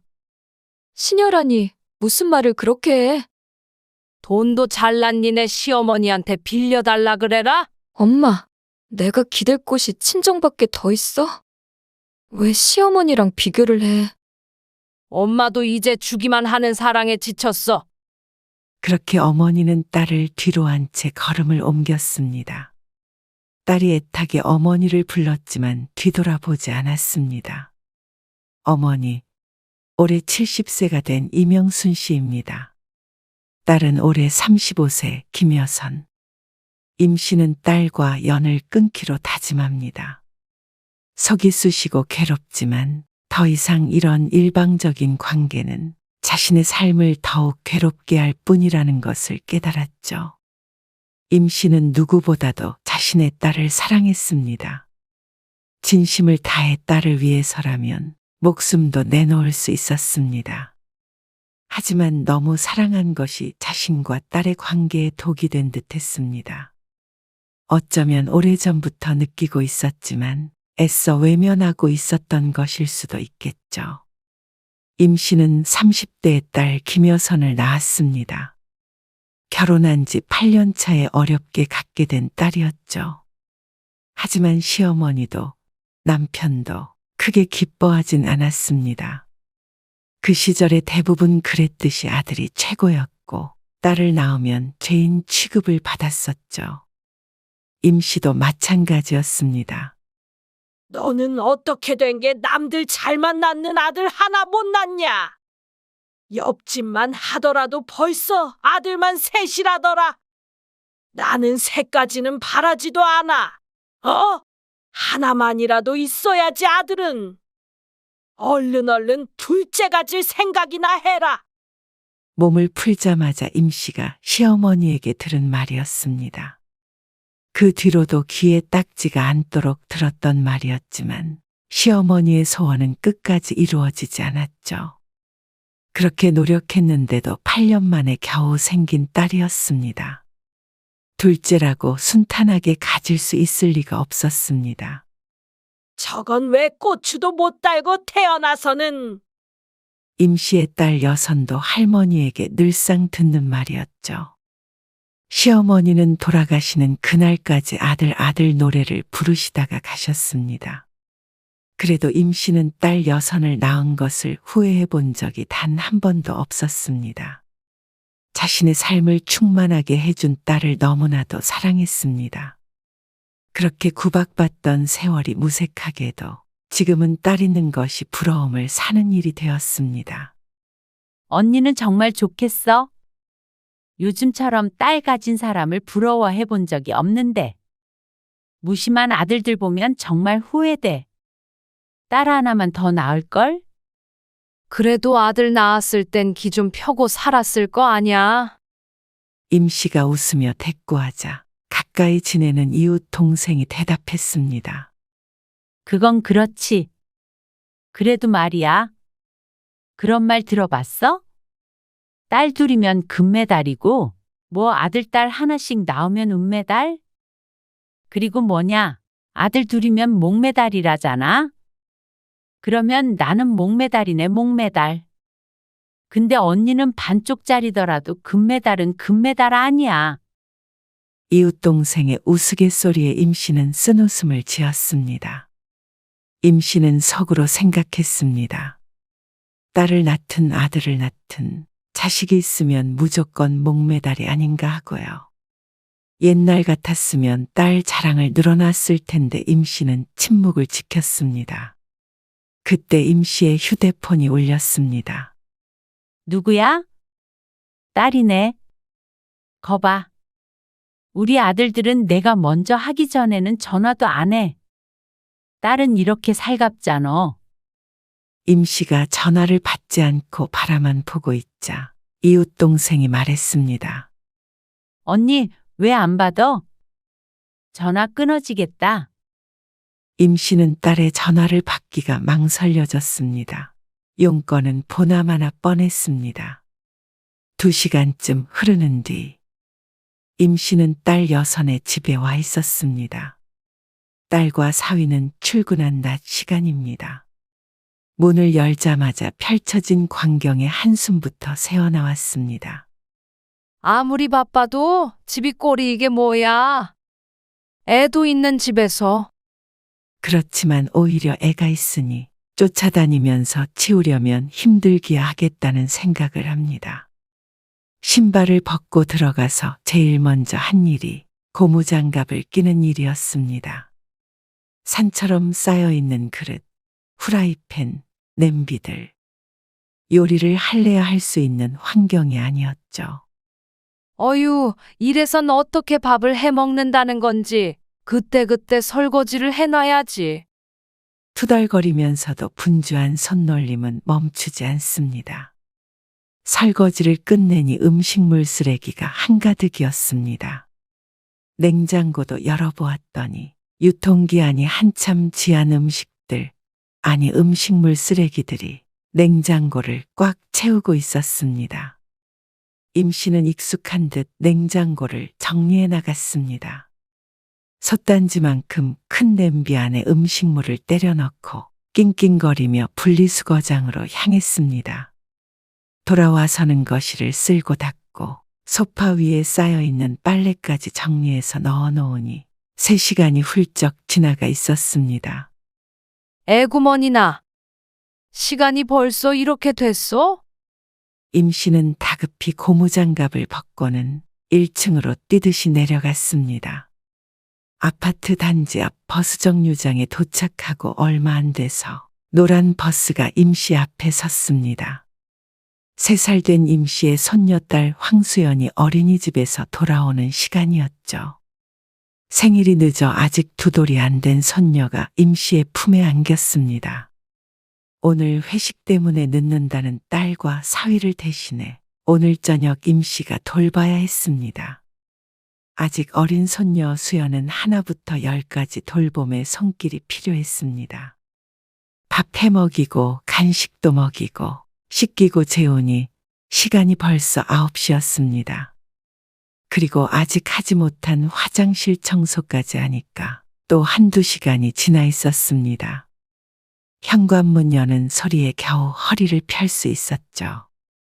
어머니, 집이 진짜 깨끗하네요. 저희 집 안 같아요. 그러네. 엄마가 매일 와줬으면 좋겠다. 웃으며 사위와 딸이 하는 말에 임 씨도 따라 웃었습니다. 그러다 엄마 골병 나서 죽게. 아무리 바빠도 집 좀 치우고 살아. 알았어. 요즘 좀 바빠서 그랬어. 그래도 엄마 덕분에 살았다. 이제 좀 사람 사는 집 같아. 임 씨도 힘들었지만 뿌듯했습니다. 바쁜 딸을 위해 무엇이라도 할 수 있는 일이 있다는 게 좋았습니다. 시간이 늦어서 이제 가볼게. 고마워, 엄마. 근데 어쩌지? 우리 술을 마셔서 엄마 못 데려다 줄 것 같은데. 됐어. 택시 타고 가면 돼. 회식 가는 거 알고 있었는데 뭘. 고마워. 엄마 없으면 회사 생활도 못하겠다. 끊어질 듯 아파오는 허리를 두드리며 딸의 집에서 나왔습니다. 칠흑같이 어두운 하늘을 보며 몇 시간 만에 처음으로 한숨 돌렸습니다. 그때 꼬르륵 울리는 소리가 들려왔습니다. 에고, 밥도 안 먹고 청소했네. 이놈의 딸내미가 엄마 밥 먹었느냐고도 안 물어보네. 불만스럽게 얘기하긴 했지만 기분 상한 표정은 아니었습니다. 그래도 오늘은 딸이 늦게 들어와서 대청소를 할 수 있어서 다행이었습니다. 시간이 없을 때는 뭐 하나라도 덜 해놓고 가면 걱정이 앞섰기 때문입니다. 하루 종일 일에 치이고 육아에 치이는 딸이 고생할 것을 생각하면 말이죠. 하지만 넓은 집을 종일 청소하고 돌아오면 다음 날은 내내 끙끙 앓아야 했습니다. 편해진 마음과는 다르게 몸은 굉장히 불편해지는 건 피할 수 없었죠. 그리고 한 달에도 몇 번씩 같은 일을 하다 보니 골병이 들 것 같은 기분이 들었습니다. 그러니 딸의 전화가 무서워질 수밖에요. 그리고 그 주 금요일 되자 다시 딸에게 전화가 왔습니다. 엄마, 오늘 고추장 불고기 좀 해다 줄 수 있어? 오랜만에 그게 먹고 싶네. 고추장 불고기? 어쩌지?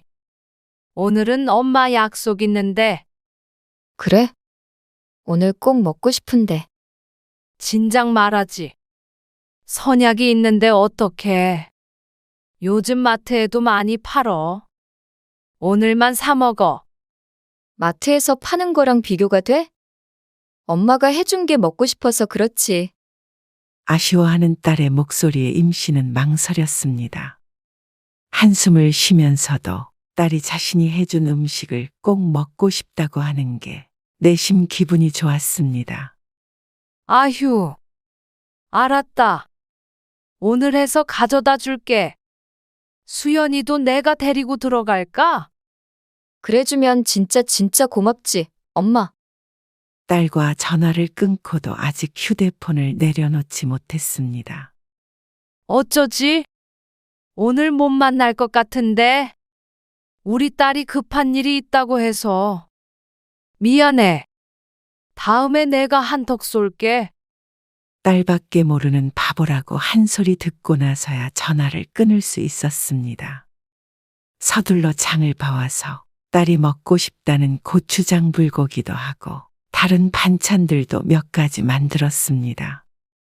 며칠 전에 갔을 때 상한 음식들을 다 버리니 냉장고가 텅 비어버렸으니까요. 요리에 영 재주가 없는 딸이 또 배달 음식으로 때울까봐 신경 써서 반찬을 만들었습니다. 그리고 나서 어린이집이 끝나는 시간에 늦지 않게 서둘러 택시를 타고 딸의 집으로 향했습니다. 손녀 수연이를 데리고 들어가서 또 청소를 하고 냉장고 정리도 하니 8시 가까운 시간에 딸이 퇴근했습니다. 엄마 와 있으니까 일 조금 더 하고 왔어. 내일 주말이라 푹 쉬게. 수연이 아빠는 오늘 친구들 만난다고 늦는데. 얼른 씻고 와서 저녁 먹어. 딸의 말처럼 내일은 토요일이기에 임 씨는 내심 딸과의 시간을 기대하고 있었습니다. 저녁에 같이 식사도 하면서 맥주도 한 잔 함께 하고 싶었습니다. 그리고 하룻밤 자고 갈 준비도 하고 왔고 말이죠. 밥 안 먹을래? 너무 피곤해서 그냥 씻고 자고 싶어. 엄마는 저녁 먹어. 아니야. 그럼 얼른 쉬어라. 엄마는 가볼게. 알았어. 근데 나 오늘은 못 데려다 줄 것 같은데 오늘만 버스 타고 가면 안 될까? 임 씨는 섭섭한 마음을 애써 감췄습니다. 여벌의 옷이 들어있는 가방을 가슴에 끌어안고 현관을 나섰습니다. 왜인지 모르게 쫓겨난 듯한 모양새였습니다.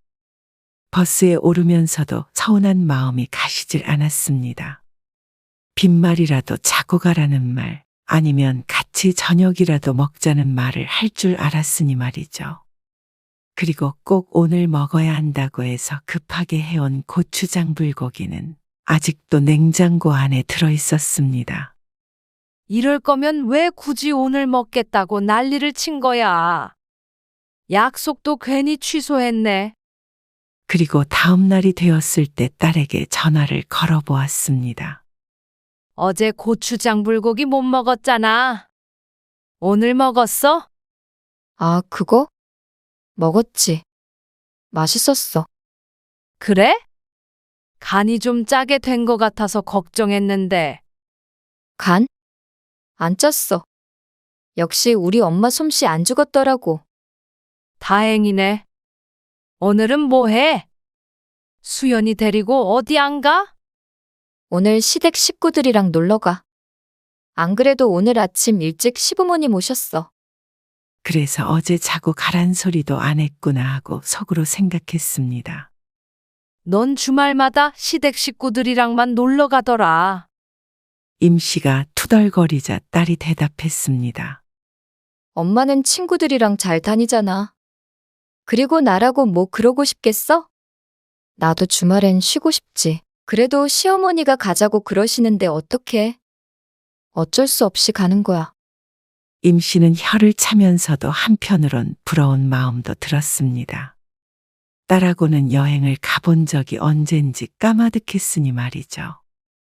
다음엔 엄마랑도 같이 갈게. 서운해하지 마. 그래요, 알았다. 알았다고 대답하면서도 임 씨는 딸이 빈말을 한다고 생각하고 흘려들었습니다. 하지만 정말 한 달쯤 뒤에 딸이 임 씨에게 강원도로 여행을 가자고 했을 때는 깜짝 놀랐습니다. 정말? 엄마도 데리고 가는 거야? 그렇다니까. 수연이 아빠랑 수연이랑 엄마랑 나랑 이렇게 넷이서 1박 2일로 갔다 오자. 그 말을 듣자마자 들뜬 기분을 감출 수 없었습니다. 그래서 여행 날이 올 때까지도 소풍 가는 어린아이가 된 것 같았습니다. 여행 당일이 되어 바다에 도착했을 때까지도 얼떨떨했죠. 엄마 유모차 좀 밀어줘. 딸은 사위와 함께 손을 잡고 해변을 거닐었습니다. 뒤에서 바라보는데 보기가 좋아 흐뭇한 웃음이 나왔습니다. 수연이는 할미랑 같이 바다 구경하자. 유모차를 조금 밀고 앞으로 가자. 수연이도 걷고 싶었는지 내려달라며 떼를 썼습니다. 여선아, 수연이 꺼내줘도 되니? 저 멀리 걷고 있는 딸에게 묻자 딸이 고개를 저었습니다. 옷과 신발이 더러워진다며 차라리 안아주라고 말이죠. 애도 모래사장도 걷게 해야지. 참. 그러면서도 임 씨가 수연이를 안아들었습니다. 두 돌이 안 됐다지만 갓난아기가 아니기에 묵직했습니다. 그게 5분이 지나고 10분이 지나자 팔이 저려왔습니다. 유모차에 다시 내려놓으려니 타지 않겠다며 발버둥치는 손녀를 어찌하질 못했습니다. 그래서 딸이 해변 산책을 마칠 때까지 수연을 임 씨가 안고 있어야 했고 짐이 실려있는 유모차를 두고 멀리 가지 못하기 때문에 그 근처만 서성거려야 했습니다. 엄마, 배고프지 않아? 해산물 좀 먹을까? 바다 구경 다 못했는데. 아쉬워하는 임 씨애가 딸이 말했습니다. 여태 안 하고 뭐 했어? 여기가 다 바다인데. 그냥 서 있으면 바다 구경 아니야? 농담으로 들었는지 딸과 사위가 유모차를 밀며 식당으로 향했습니다. 뒤에 남겨진 임 씨는 손녀를 고쳐 안고 딸을 쫓아갔습니다. 식당에 들어가서 의자에 수연을 내려놓자마자 팔이 떨어져 나갈 것 같았습니다. 아이고, 이제 다 컸네, 수연이. 나는 애기 먼저 먹일 테니까. 엄마랑 수연이 아빠 먼저 먹어. 딸은 수연이에게 밥을 먹이느라 제대로 먹지도 못했습니다. 이리 줘. 너도 먹어야지. 수연이는 엄마가 먹일게. 아니야. 그러면 엄마는 먹지도 못해. 뭘 먹이면서 나도 먹으면 되지. 이리 줘. 딸이 머뭇거리며 아이 밥을 넘겨주었습니다. 딸의 말대로 임 씨는 제대로 식사하지 못했습니다. 한시라도 눈을 떼면 난장판을 피워놓는 손녀 때문에 말이죠. 그렇게 밥도 먹는 둥 마는 둥 나왔습니다. 애를 어떻게 계속 안고 다녀? 이따가 숙소에 들어가서 씻기면 되지. 걸어 다니라고 내려줘. 알았어. 그제서야 딸이 수연을 내려놓는 것을 허락했습니다. 그래서 임 씨는 느긋하게 바닷가 좀 걸어보나 했지만 이리저리 튀어나가는 손녀를 쫓아가는 것 또한 임 씨 몫이었습니다. 조금 지나자 해가 져 다 같이 숙소로 들어갔는데 임 씨는 녹초가 되어 있었습니다. 뭘 구경했는지도 모르겠고 손녀딸 뒷공무니 밖에 쫓아다닌 기억이 없었습니다. 오늘 진짜 좋았어. 오랜만에. 그치? 딸이 하는 말에 임 씨가 웃었습니다. 그래, 너라도 즐거운이 됐다. 뭐? 엄마는 재미없었어?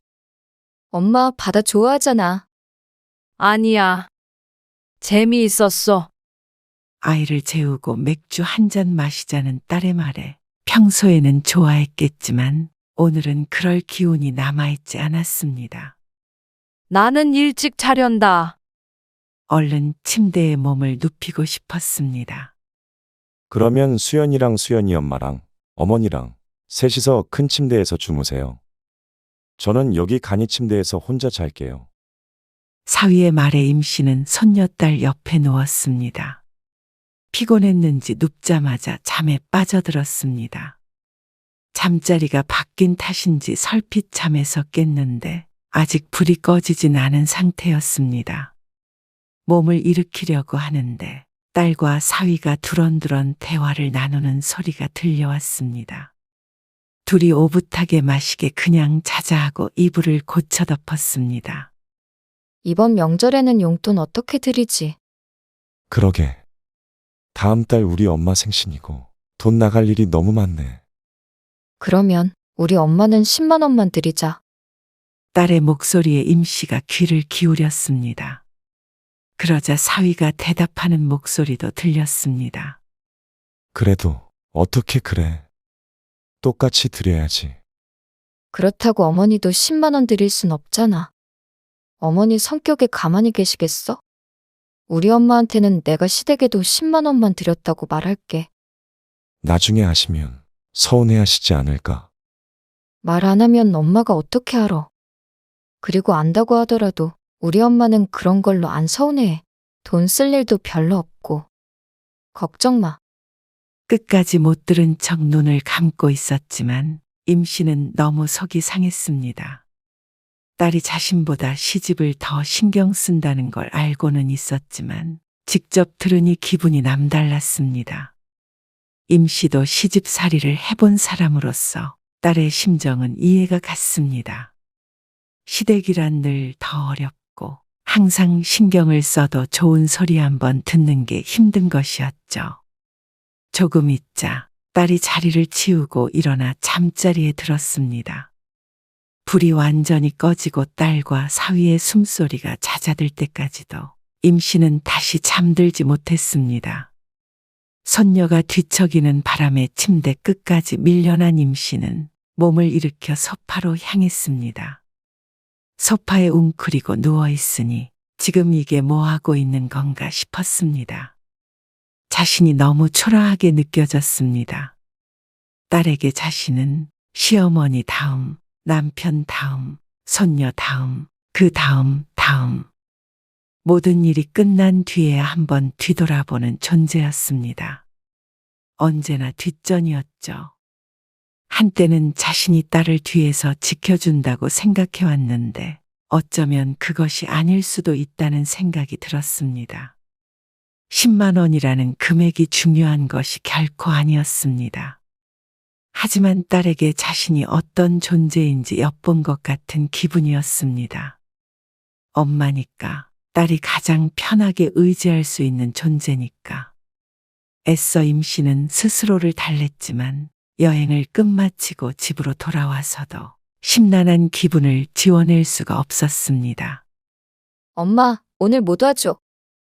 회사 늦게 끝날 것 같은데. 어쩌니? 엄마 친구랑 나와 있어서 못 갈 것 같은데. 친구, 누구? 양해 좀 구하고 오면 안 될까? 지방에서 올라온 친구라 힘들 것 같아. 수연이 아빠도 늦는데? 오늘 약속 있다고 해서 알겠어. 끊을게. 서운한 투로 대답하며 전화를 끊는 딸. 임씨는 집에 있었습니다. 요 며칠 딸이 와달라고 부탁해도 안 간 것이 몇 번 되었습니다. 딸이 서운해하는 것을 알지만 임씨는 당분간 딸을 보지 않기로 했습니다. 딸이 필요할 때 자신을 찾으면 언제 어디에 있든 달려갔었는데 그래서인지 딸은 자신을 어머니가 아닌 공짜로 부릴 수 있는 일꾼쯤으로 생각하는 것인가 하는 생각이 들기도 했죠. 물론 그게 아니겠지만 임씨는 딸과 조금 떨어져서 보낼 시간이 필요했습니다. 그렇게 몇 주가 지나자 딸이 왜 그러냐며 무슨 일 있느냐고 물었지만 임씨는 몸이 아픈 핑계, 친구 핑계 등을 대며 가지 않았습니다. 딸도 위화감을 느꼈는지 요즘 들어서는 점차 전화하는 횟수가 줄어들기 시작했습니다. 그러던 어느 날 주말이었습니다. 엄마, 미안한데 지금 좀 와줄 수 없을까? 왜 그래? 울먹이는 딸의 목소리에 임씨가 다급하게 물었습니다. 만나서 얘기할게. 엄마 오기 힘들면 내가 갈까? 아니야. 엄마가 갈게. 임씨는 대답을 하기도 전에 가방을 메고 있었죠. 금방 갈 테니까 있어. 무슨 일 있는 거 아니지? 아니야. 딸의 젖은 목소리가 귀에서 맴돌았고 임씨는 나가자마자 택시를 잡아타고 딸에게 향했습니다. 기사님, 빨리 좀 가주세요. 우리 딸이 무슨 일이 있나 봐요. 그래요? 최대한 서두를게요. 임씨는 초조하게 발을 동동 굴렀습니다. 아파트 단지에 내려서도 빠른 걸음으로 딸의 집을 찾았죠. 문을 두드리니 딸이 빨개진 눈을 하고 나왔습니다. 너 무슨 일이길래 그래? 들어와서 얘기해. 딸과 마주 앉자 딸이 말했습니다. 사실 수연이 아빠가 친구 따라서 무슨 투자인가 뭔가인가 했나 봐. 근데 그게 잘못됐다나 봐. 뭐야? 무슨 투자? 나도 자세한 건 몰라. 미쳐버릴 것 같아. 그거 이번에 전세금 올려줄 돈이었단 말이야. 황서방은 뭐라는데? 미안하다고 싹싹 빌지. 근데 빌면 뭐해? 빈다고 돈이 다시 돌아오는 것도 아니고. 그래서 없는 거야? 수연이랑 황서방이랑 잠깐 수연이 데리고 나갔어. 어떻게 한다니 그래서? 전세금은 어떻게 해? 딸이 고개를 떨구었습니다. 답답함에 임씨가 말했습니다. 일단 대출 좀 받으면 되잖아. 알아봤는데 그만큼 안 나와. 전세금을 엄청 올려달라 그래서 어쩌면 쫓겨날 수도 있을 것 같아. 세 식구가 살기에 넓은 집이었기 때문에 조금 작은 집으로 옮긴다고 하더라도 그리 나쁜 상황은 아니라고 생각했습니다. 하지만 딸은 생각이 조금 다른 듯 했습니다. 그래서 엄마가 좀 도와줘. 엄마가 돈이 어디 있어? 엄마 적금 든 거 있잖아. 잠깐만 빌려줘. 노후 자금으로 모아둔 돈이었습니다. 그리 큰 금액은 아니었지만 그 돈이 없다면 이제 일을 하지 않는 임씨가 살아갈 방법이 막막했죠. 적금을 깨란 말이냐? 금방 쓰고 돌려주면 어떻게 안 되나. 당장 없는 돈이 조금 있다고 생길 리는 없었습니다. 하지만 눈물바람인 딸을 외면할 수는 없었죠. 일단 그 돈 당장 준다고는 못하겠지만 한번 알아는 보마. 너도 집 이사 가는 것까지도 생각은 하고 있어. 그래야 막막하지 않지. 알았어. 그때 현관문 비밀번호 누르는 소리가 났습니다. 수연이 왔나 보네. 임씨가 자리에서 일어나 현관으로 향하자 안사돈이 들어왔습니다. 어머, 사돈 와 계신 줄 모르고. 아, 어서 오세요. 서로 당황해서 인사를 하고 있는데 딸은 더 당황스러워 보였습니다. 어머니, 연락도 없이 무슨 일이세요? 내 아들 집에 연락하고 오니? 새삼스럽게. 사돈이 소파에 앉자 딸이 안절부절했습니다. 차라도 드릴까요? 그래. 시원한 걸로 한 잔 줘라. 딸에게 물 한 컵 받아본 적도 없는 임씨가 속으로 흥 콧방귀를 꼈습니다. 사돈도 여기 와서 차 한 잔 드세요. 안사돈이 임씨에게 말했지만 불편한 자리에 앉아서 차를 마시기도 힘들었습니다. 딸이 너무 분주히 주변을 치우며 다녔으니 말이죠. 여선아, 너 좀 앉아. 시어머니 오셨는데. 그래서 임씨가 딸을 거실에 앉히고는 딸 대신 움직였습니다. 한동안 임씨가 오질 않자 지저분해진 집을 하나 둘 정리하기 시작했습니다. 무슨 청소를 하세요? 자식 집인데 이런 걸로 흉 안 봐요. 그러면서도 우아하게 앉아서 차만 마시는 사돈. 화장실까지 들어가서 휴지통을 비우고 있는데 상황이 참 이상했습니다. 분명 사람들은 딸이 있으면 좋다고 그랬는데 이게 그 좋은 상황인가 싶기도 하고 말이죠. 그래도 이미 시작했으니 끝을 볼 수밖에 없었죠. 대충 청소를 마치고 나오자 앞섭이 흠뻑 젖어 있었습니다. 옷을 털며 나온 임씨가 딸을 돌아봤습니다. 옷을 좀 갈아입었으면 하는 마음에 입을 때려니까 딸이 눈치를 줍니다. 계속 눈짓으로 현관을 가리키는 것이 집에 가보라는 것 같았습니다. 기가 막혔습니다. 돈 달라고 오라 그럴 땐 언제고 시어머니 오니까 땀 흘려 청소해준 엄마는 쫓아내려고 하다니요. 시엄마가 무슨 임금이라도 되는지 옆에서 시종일관 안절부절 못하는 딸. 조금 있으면 입가에 묻은 물마저 손으로 닦아줄 듯 보였습니다. 그래, 가자. 임씨가 짐을 챙기려 하자 사돈이 말을 걸었습니다. 아, 참. 지난번에 주셨던 불고기 잘 먹었어요. 역시 사돈 음식 솜씨가 너무 좋아요. 다른 반찬들도 잘 먹었어요. 네? 불고기요? 임씨가 되묻자 오히려 사돈이 놀라 물었습니다. 지난번에 저 먹으라고 고추장 불고기 해주셨잖아요. 여선아, 아니야? 아, 네. 엄마 지난번에 고추장 불고기 말이야. 약속도 취소하고 달려가서 불고기를 줬던 날이 떠올랐습니다. 그 모든 것들이 딸의 뱃속이 아닌 사돈의 뱃속으로 들어간 듯 했습니다.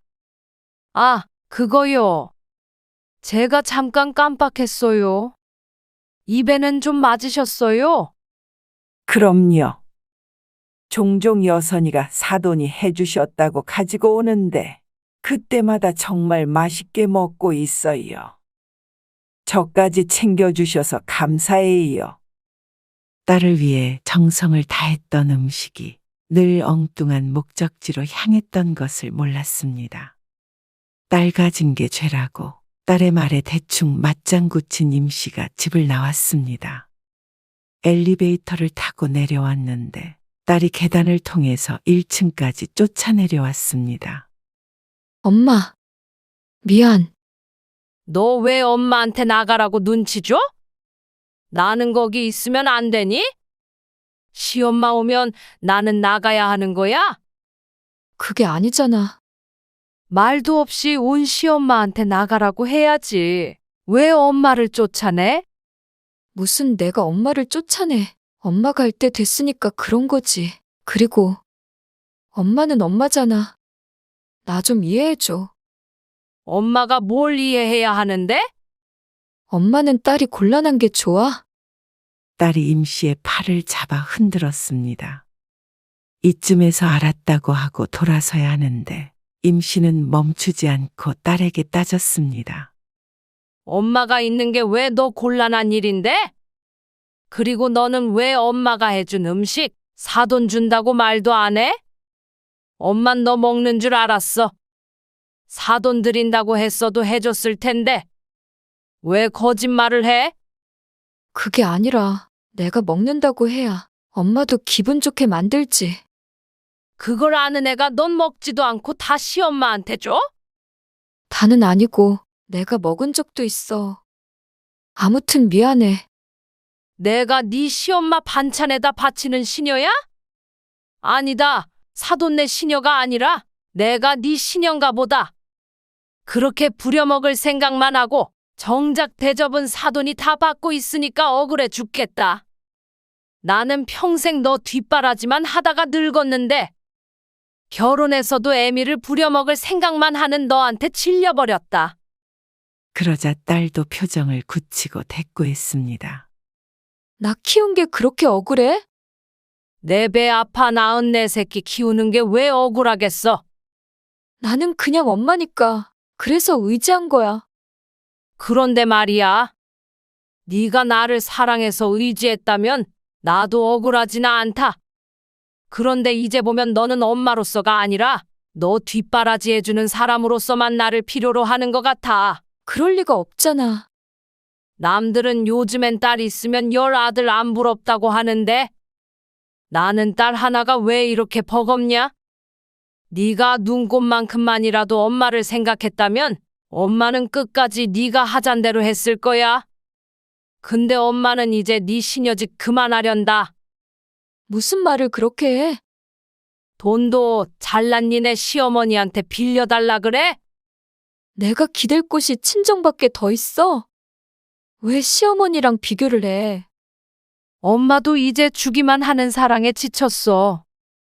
그렇게 임 씨는 뒤돌아섰습니다. 딸은 시어머니가 있어 차마 임 씨를 쫓아오진 못하고 계속해서 전화를 걸었지만 임 씨는 전화기를 꺼버렸습니다.